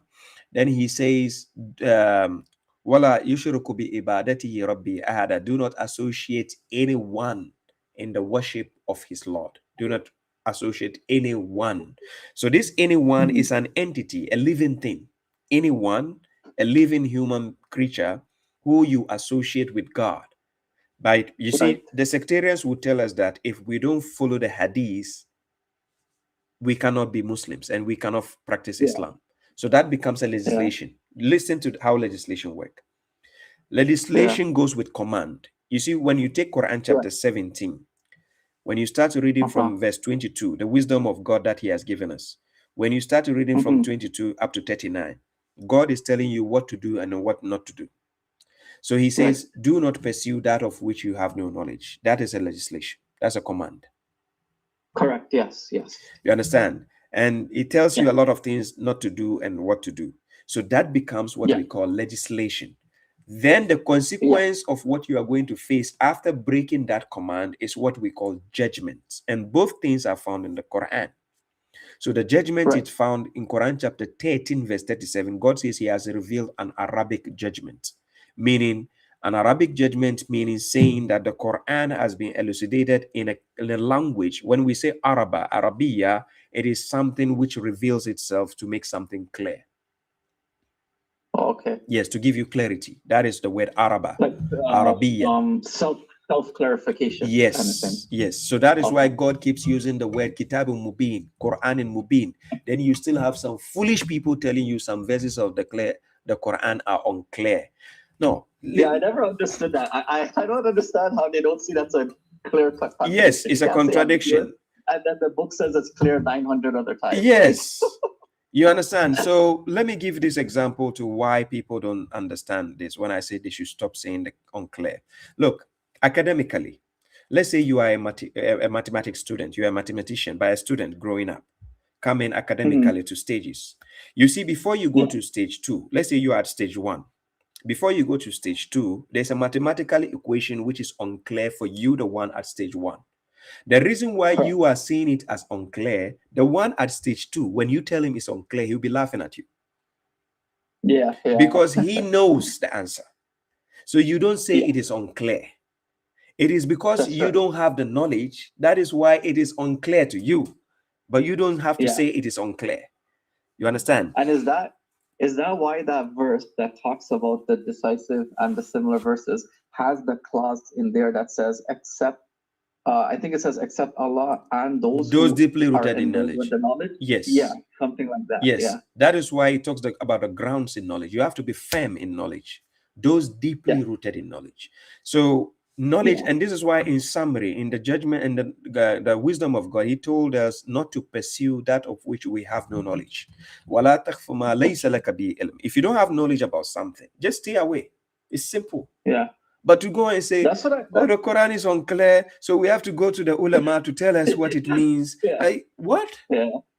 Then the ulama who got the meaning, how did he get the meaning? Yeah. You just get more confused when you go outside the Quran and you go to what they tell you. Guess what? Guess what? That answer, going outside the Quran, this is where the answer is. Quran chapter 6, verse 153. Guess what God said? He says, وَأَنَّ هَذَا صِرَاطِي مُسْتَقِيمًا فَاتَّبِعُوهُ وَلَا تَتَّبِعُوا السُّبُلَ فَتَفَرَّقَ بِكُمْ عَنْ سَبِيلِهِ. He says, and this is my straight path, so follow it, and do not follow other ways. Then you'll be separated from his way. Yeah. Yeah. You see? There's only one way to follow, his way. Yes. So he gave you the Quran to follow, the book of God to follow. Then you said, no, I cannot understand this book. It's too difficult. So God will give you a difficult book. So God will give us a difficult book. Look, I remember simple questions like this. Yes, let me give you a simple example here. I remember when I was in a junior high school at that time, right? And my teacher, who is an agriculture teacher at the same time, and he was a mathematics teacher. So he teaches us mathematics and agriculture. We call him No Mercy. At my time in my school, for people who went to the same school, they know what I'm saying. We call him No Mercy. And he sold a pamphlet to us. And this pamphlet is supposed to help us to excel in mathematics. This pamphlet is sold to us. Guess what? It doesn't have the answers. It has the equations and the formulas, but no answers. So what you need to be, what needs to be done is, if you know how to deal with the equations and the formulas, you arrive at the answer, but you will need a teacher to confirm the answers for you. Right. So he sold this mass pamphlet, right? So it gives you, the students, the edge to know the equations and have conviction in the answers you come about at the end. So that now you can go and present those answers to a teacher to verify and let you know if it's correct or not. So I remember buying that pamphlet. I was one of the students who bought it. And I came home studying it, dealing with equations, formulas, and so on. So in the school hours, when I went to school, then I realized I was gaining knowledge. I was gaining grounds in mathematics to some extent. So one day he was explaining to us why he gave us the pamphlet. He says the pamphlet is supposed to teach you how to arrive at formulas and equations so that you can be able to solve issues independently. Right. Right. So if only the formula and equation is correct, the answer will be correct. That's right. That's how the pamphlet is. So I bought it. Now, guess what? Initially, when I bought the pamphlet, it was not clear. When I take it and I open page 1, I'm like, what am I supposed to do? I don't know what to do. I'm just looking at the pamphlet. I'm like, what did I buy? You know the feeling when you buy a gadget and you don't know how to use? Do you know the feeling? Yeah. You probably feel like you got scammed. Yes. It's like, what did I just buy?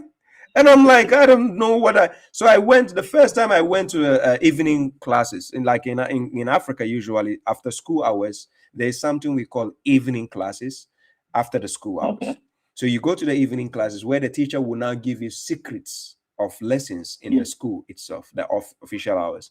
So I went to the evening classes, and now this teacher gave us how to break the code of getting to know the equations and formulas. When he did that, guess what? When I came back home, I could now do it myself. And guess what? That me thinking it was unclear, it was rather me who doesn't have knowledge. That was why I thought it was unclear. So after I got the equation and formula, guess what? The book became easy for me.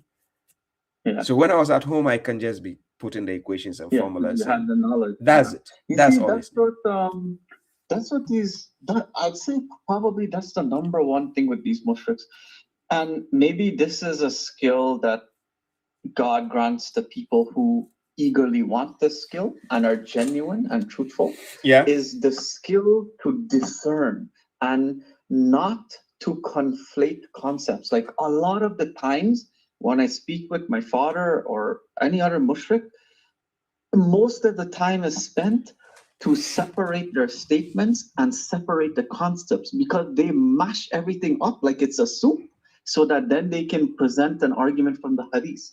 But when you separate and you discern the statements, everything they say fall apart. Exactly. But they have a very difficult time to discern people's statements. And the Quran verses, even what I noticed is that for the most part, most of the Quran translations are okay, except for, the controversial ones that Quran alone presents better translation. But like some of them, I can show them their own translation that they use. Like Ahmadi uses a particular one from Maulana Muhammad Ali. I could use their own translation and show them how their concept is still wrong. But they don't have a translation issue. Never mind, they don't know how to translate, but they don't have a translation issue, but they have a discernment issue. They cannot even put their own English translation and see how what they say is not what the verse is. Exactly. You see, discernment is something people have to be taught for a long run. You see, they've been programmed they've been induced and programmed in the indoctrination for years, generations. Right? So now, when you're talking to them, it feels like now you're talking to kids again. Because you have to teach them how to discern. So this is why when I'm talking to my audience, you see me using the word listening carefully. I keep using the word listening carefully. Critical thinking is an ability everybody should pray to God to get that ability. Critical thinking, yes, is needed. Look, I've taught my kids this aspect, and it's funny to me when they catch me making a slip up in my statement.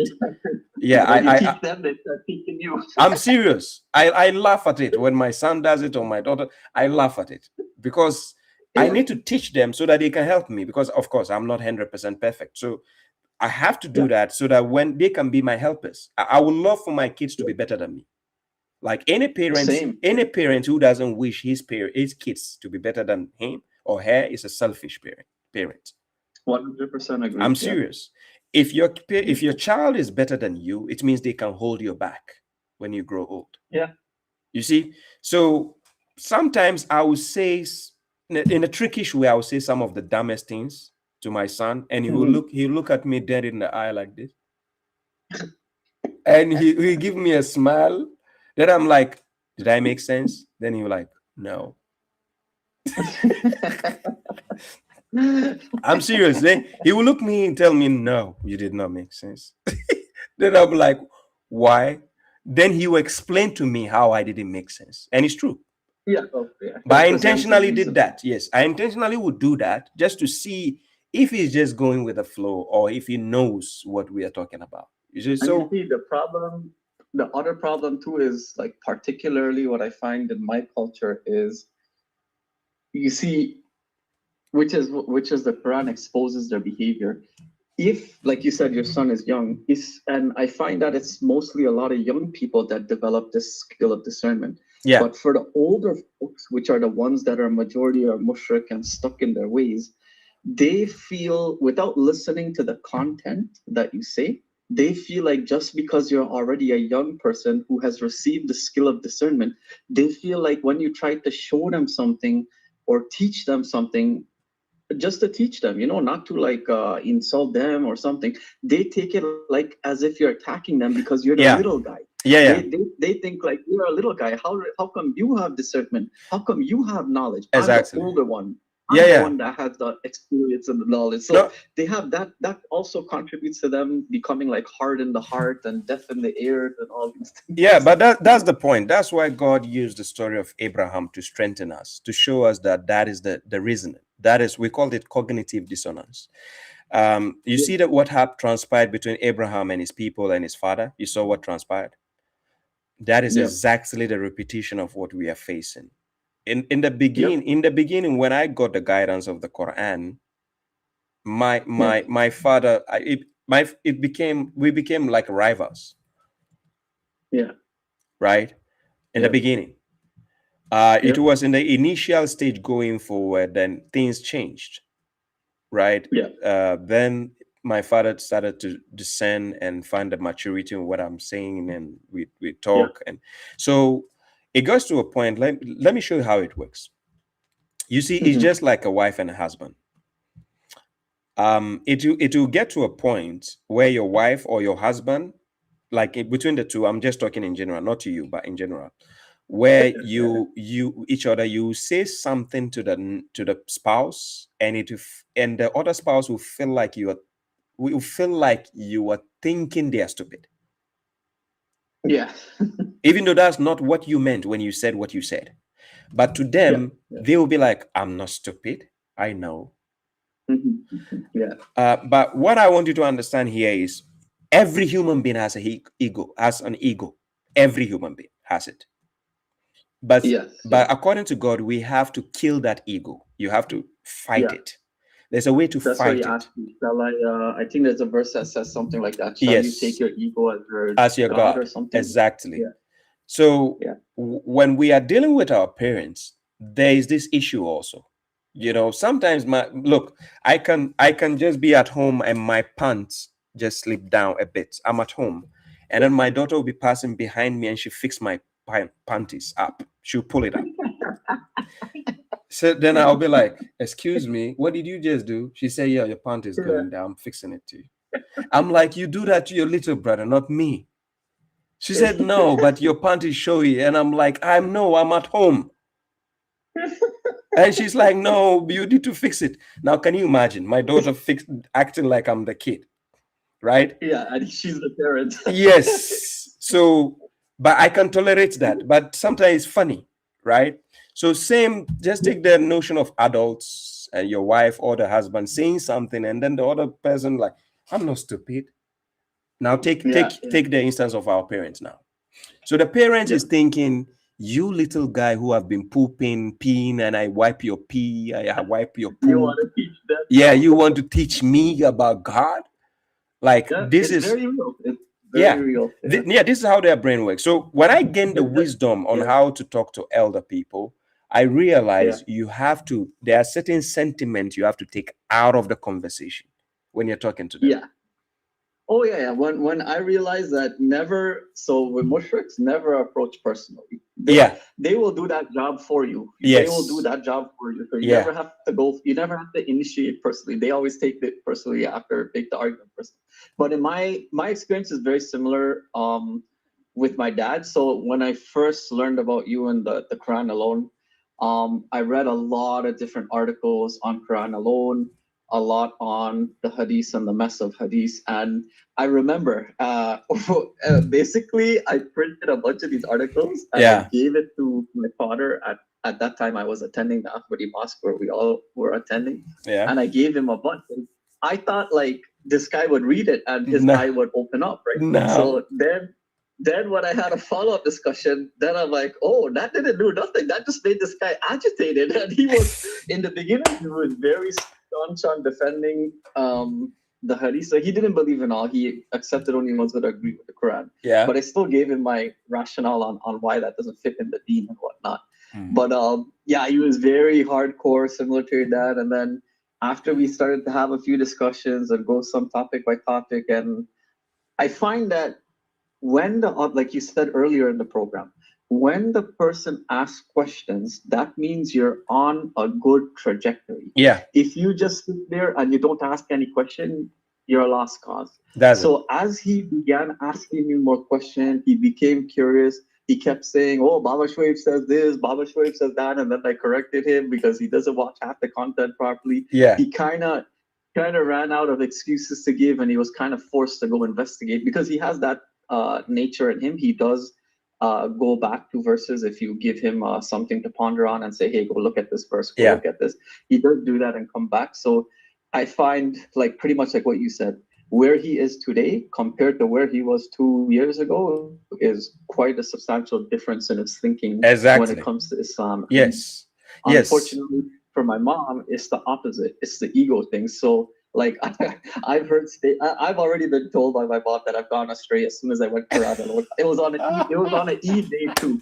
At that time, I went to the mosque on Eid and I was discussing something with my dad, and then I think she overheard and she's like, "Oh, Rafa, this is not, you've gone astray." And then I'm like, "Yeah, okay, whatever you say." Yes, and, you see, the trend of dealing with parents is one of the most difficult tasks because they are already looking at you as that little child, that little kid. Yeah. You understand? You never grow. You never grow. Yeah, you never grow in their eyes. So there are ways to play the smart game with them. Then they can start following the convo, right? Yeah. I literally sat down with my father. That was the 2017. We sat down like this, and I told him I can just put him to the tests, right? And we did that for a few minutes. I said, I'm going to strip you out of your fatherhood, and I'm going to strip you out as an elder. I'm going to strip you out of your power. I'm going to talk to you as an ordinary human being. And I said, you only speak the truth with me. If you don't know, say you don't know. If it is a truth, say it and give me a reference. Don't say because you are an elder or you're my father. Yeah. I swear to God, he agreed, but he couldn't last for 15 minutes. Yeah. Oh, it won't last. No, he couldn't last for 15 minutes. And anything we speak about, he couldn't prove. He cannot say if he say yes, and I say, who said yes? Where's the answer? He doesn't have it. Yeah. So he realizes. Then I told him, look, this is the earth. Now imagine in front of God on the day of judgment. What are you going to say? Exactly. And that's what I was going to say, that if God strips family relations from, in terms of understanding deen, getting guidance and certain aspects, he strips out the blood ties and the biological ties. Yeah. Why would they think that you can use that as a weapon back into the deen? Exactly. Day of judgment, God clearly said there is no kinship, there's no family ties, father. All that is gone. All these things. Yeah. All that. So when we talk religion, let's not look at brother, sister, father, daughter, father, son, mother. No, just look at the religion as everybody has an equal chance, and they present their understanding and they prove their understanding. But it's just like what we said about the ego. Unless you kill your ego, you can never get past and make a step Yes. forward. The ego is the problem. If you go past ego, just imagine what I have to go through to get my father to agree with me for 15 minutes. I'm going to strip him of his fatherhood and his elderhood. Look, I told him, hey, can I record you? Can I record this part so that I show my friends? Or some of my friends had the conversation in Finland here. When they were amazed when they had our conversation. You see, one thing people need to understand is, you see, when you are dealing with elder people, they have been young ones before, right? Yes. And then they have been elders. But you're the one talking to them. You have been a young person, but you have never experienced what it feels to be in that position. No. They always tell you, watch when you get old, watch when you get old. Exactly. So that's a difference there. So when we talk to them, there are certain things we need to put into consideration, that their discernment is no more like the way it used to be when they were younger. Yeah, no. Yeah. I find that they feel like because they did all their research and stuff in their young days of our age, they feel like what learned, that's where the puck stops. They say that I learned everything I need to learn. So if anybody comes, it could, they just get triggered because either whether they're children or we're young. But even if somebody their own age was to tell them something that's different than what they learned, but it's true in the Quran, they will argue. They would still lose their shit a little Yeah, bit. they will argue. They still argue. Yeah, they will argue. Because they feel like they already learned everything. And that's what I was going to say. Like, in my experience with my mom, verbatim, I was already told by my mom that she's been in religion so long, there's nothing that somebody could show her that she didn't come across already. So when I get a verbatim statement like that, that just tells me your egos. Yeah. Because you don't even have the ability to listen. No. Who cares if you even agree or you disagree after? But you think that you learned everything already and there's nothing else to learn. For me, that's like just foolishness. No, exactly. It's a level of foolishness. Of course, it's a level of foolishness. People need to understand. Look, before my father started to agree with me, he sat in front of me. It was time for him to go to bed. He couldn't go to bed. Normally, my father would go to bed early, like 10, he goes to bed. But because of me, whenever I go to Ghana, he stays up till like 1 a.m. in the night. And he cannot go to sleep. So he'll be stuck and he'll tell me, Baba, he'll be sitting and dozing off. Then he'll tell me, Baba, I cannot go to sleep. I said, why? He says, my head. You're cracking my head. You got me thinking. He says, you got me thinking. He's like, Baba, these people have misled us for so long. And I'm like, yeah. He says, hey, Baba, what are we going to tell God? He asked me, what are we going to tell God? This misleading. That's a good question he came up with. That's good. Yeah. And I tell him, look, so he became very convinced with what I'm doing now. Like, he knows the things I speak about. I know, because look, he gave birth to me. He knows who I am. He knows how I speak, how I talk, the things I say things I can prove. That's right. Yeah. Right. And when he sees my video, so for instance, my father is one of my biggest critics. Right? He's one of my biggest critics. Like, when he watches my video, when I do videos like with for instance, a brief video with Umar Zaid, the elder. Oh, I spoke to Umar Zaid. We are supposed to do a program again. So anticipate, you'll see my program with Umar Zaid. So when I do a program with Dr. Umar Zaid, when I appear on certain platforms, right, he'll watch the video. He'll go and watch. And after he watches, he'll give me his feedback. Then he will tell me, Baba, I like what you said here, but please next time maybe try to say it this way. Right. Then he will tell me, I know. He will say, I know you know. Yeah. Right. But then he's telling me his point of view from an elder's position. Right. Meaning, that's right. So then I'll tell him, yeah, I get what he means. Right? I understand that. So to his amazement, if after like 1 or 2 months, I adapt to what he says, it impresses him more. Right. You understand? So because regardless of we thinking we are guided and our parents are not to that level, they still have something to offer. Oh yeah. You see, you don't have to dismiss them or shut them down. Thank you. Yes. So listen and then critically assess what they say. Yes. So we have that, and I've learned a lot of things from my father to understand that sometimes it's not necessarily because the elders are wrong. It's just that we need to learn how to put ourselves in their shoes. And when we are talking to them, we should also allow them to fit themselves in our shoes. 100% should be two-way street. 100%. Then we can have a convo. Then it can be like a mutual, respectful convo where we can smile, we can joke, but we are still telling each other the agree to truth. disagree. Yeah. Yes, like that. So I give my father sometimes practical examples. I tell him, look, in your time, when you're younger like me, there was no smartphone. Right? I give this example and it works. And for everybody watching, use the same example to your parents.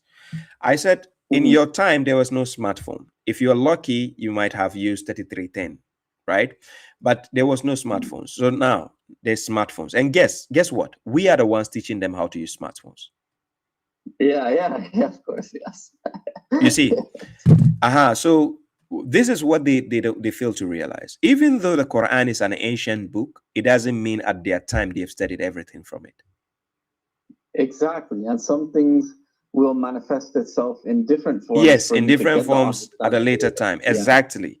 So with this scenario, if you can let them understand that there is an aspect of knowledge that can get to your child, your son, or your daughter, but it might not have gotten to you, the parent, first. Yeah. So the child might be able to see it without you seeing that. Yeah, that's a good example. Yeah. Look, I was driving, and the traffic light was on green, but when I was coming with speed, and it went on yellow. So from yellow it will go to red. But I was already coming with speed, so I cannot press the brake. Yeah. Right. So whilst I was driving, I was looking at the right curve. There was no car there, so I can still continue. So whilst I was going, as soon as I passed with the yellow, when I passed and I got to the other side, the light turned red. So I was already on the next level. So I'm gone. Guess what? My son was at the back, and he says, "Baba, did you just pass the red light?" And I'm like, I said, "No, I didn't." He's like, "But the thing was yellow, it was moving to red." And I say, yeah, I saw it, but I was already on the speed. I cannot pull the brake. And I say, if I pull the brake, your head is going to hit the seat. So I have to continue. Then he said, listen what he said. He said, if he was a police officer, he would give me a ticket.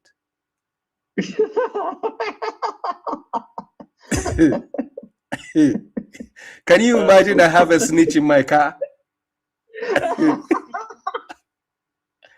He's watching everything you do. Yes, I'm serious. Look, if I get to a zone and the speed limit is 50 and I go 55, my son will be pulling his head to check.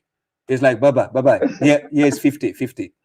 Then I'm like, dude, I'm in the 50. Even though the car says 55, literally it is 50. Because some cars, when you go 55, it runs 5 backwards, right?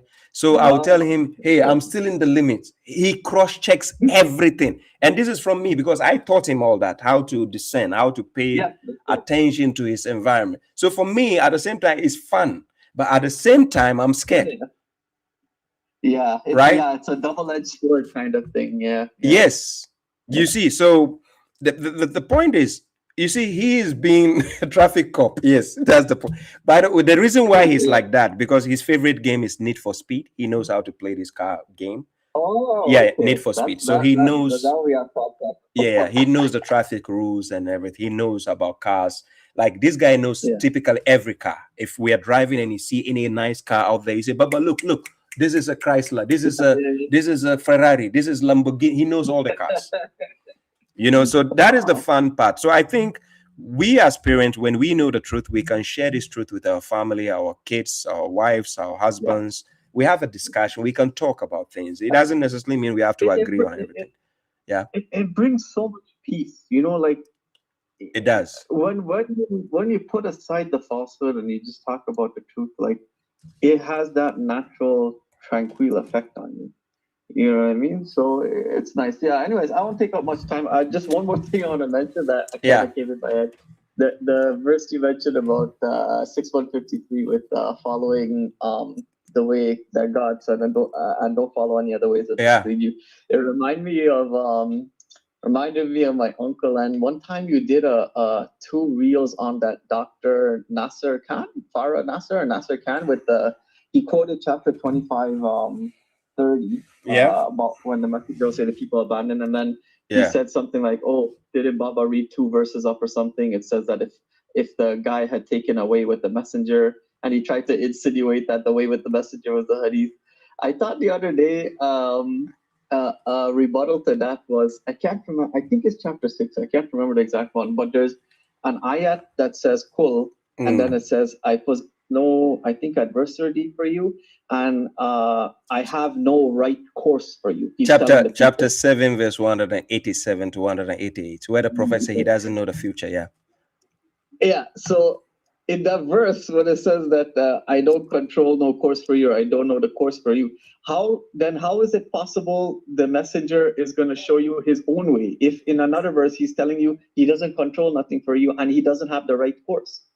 Yeah. You see, the point is, you're right. The point is they don't use Quran for the argument. These people. No.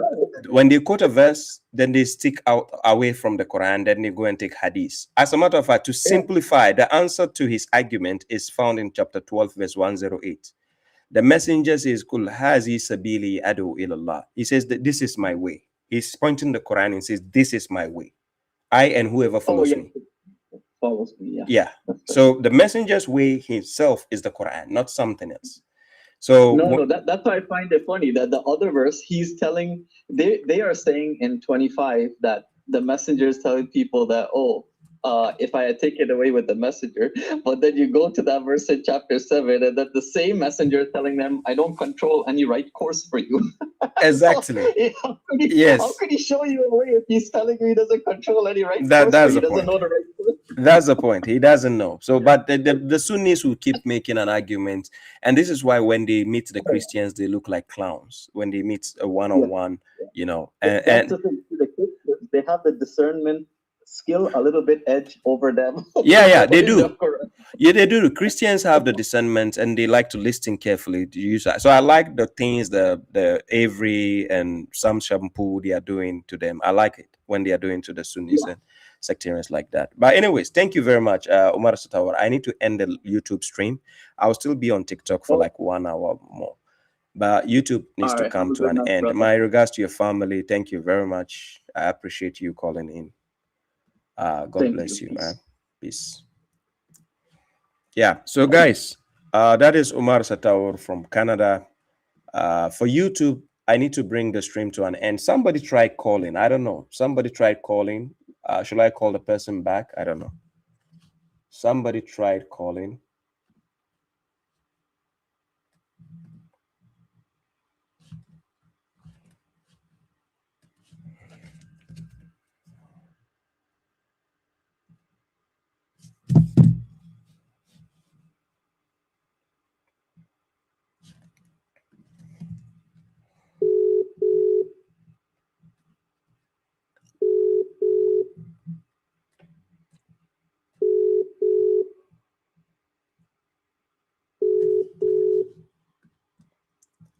Okay, so the person is not. So the person is asking a question pertaining to chapter 11, verse 7. He says, how can Allah's throne be on water? Please clarify, as Allah is metaphysical and water is physical. It is not something which has to be taken literally. It has to be taken non-literally. It is not literal, right? So when God says his dominion is on the throne, or his throne is on the water, he's talking about water. He used water to give all living things life to live, right? So he uses that to control life. That is taken not literally, right? Just in the case of chapter 14, verse 1, when God says he gave you the book to bring the people out of darknesses into the light, it is not also a literal thing. It has to be looked at non-literally in the aspect of ignorances or darkness in terms of not knowing something. Then you get enlightened. So it is not everything you see in the Quran that has to be taken literally. It doesn't mean we can see God's throne on the water outside. No, that's not what it means. You get the point. Yeah. So anyways, guys, I need to bring the stream on YouTube to an end. If you want to enjoy the show, continue watching me on TikTok. I'll just be there for 1 hour more before I go. Baba, can you answer this before going? I'm not on TikTok, so can't. Baba, do you think your continuous effort to try and get him to think is what it work? When do you realize that someone is blocked by God, or you haven't done enough to get them to think? The Quran chapter 27 verse 81, God says you cannot guide the blind from their error. Only those who believe in the verses of God will listen, for they are what? Muslims. What you need to understand is when you are talking to a blind person, you will know. I give you an example. Look, let's say you are talking to somebody about color, right? We have white, we have red. So you need to first test the person to see if they know colors before you start explaining anything about colors. Just test them to see if they know colors. This is how to start getting a person's mind to discern and follow what you're saying. So just start with, can you give me the white cup? I swear to God, you put adults, people of degrees, you realize that some people don't know the difference between left and right, and they don't know the difference between colors. Like you can put a color in front of them and they don't know, color blind. We have people like that. So now imagine somebody is color blind and you want to explain colors to them. Like it will not make sense, right? So what you need to do first of all is to see the level of the person's intellect, how they follow the conversation. Then you go with the flow, the way their mindset works. You don't go talking to somebody about scientific, botanical names of plants when he has no idea what plant is, right? It's like you go talking about botanical names of scientific names of animals. The person will be like, and then you'll be like, you know what? Do you know fish? Fish is a vertebrate. Then the person is looking at you is like, I only know fish is something you can cook and eat. What do you mean vertebrate? What is vertebrate? And then you go and tell him, do you know elephant is a mammal? Mammal. He'll be like, hey, listen to this guy. He say elephant is mammal. He has no idea what you're talking about. You understand? When you're talking about mammal, you're talking about land animal. He doesn't know that. Or let's say you go talking about carnivores, and so on, herbivores. When we say carnivores, we are talking about animals who feed on other animals to survive.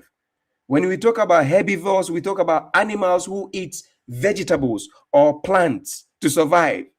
So if you're talking to somebody who doesn't know this, and then you go explaining further, he'll be looking at you like, I think Baba Shaib is crazy. He says he's talking about herbivores, something. This is so when you're talking to your parents, likewise. When you're talking to your kids, likewise, you have to steep to the level of the person.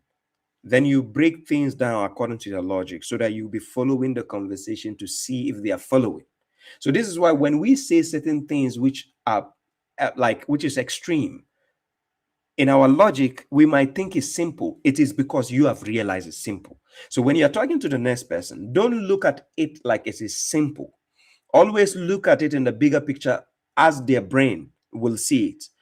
Then they will follow the conversation to the level they are, not to your level, because you are enlightened.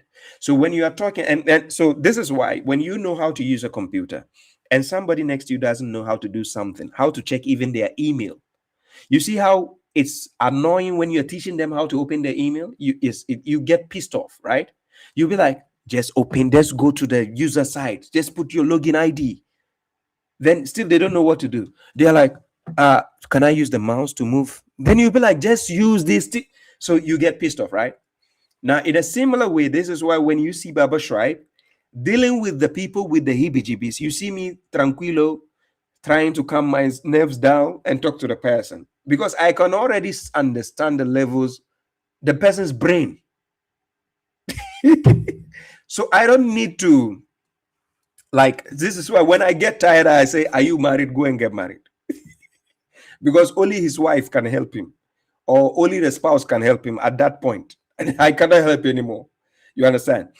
So similarly, we dealing with our parents, loved ones, and so on. When you understand the level, the mindset or level of somebody, that is when you present the information according to their level, so that it will make sense to them in their own level. But when you try to speak at the higher level, Imagine you being a university graduate and you are speaking to somebody in elementary school, and you are speaking the things you have been taught in the university to somebody in the elementary school, and they are listening to you and they are like, I think this guy is crazy. Do you get the point?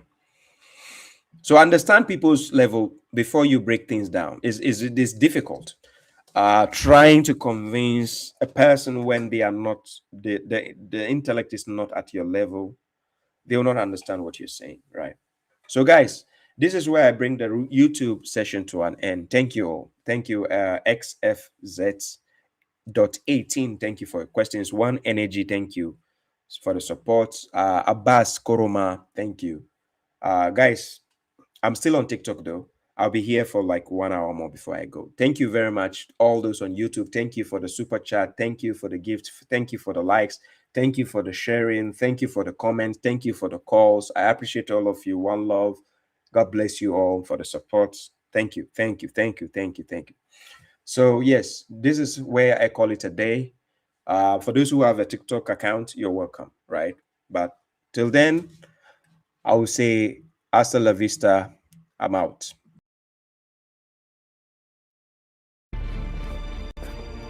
Always give them a reason to remember your name. As a correctional officer,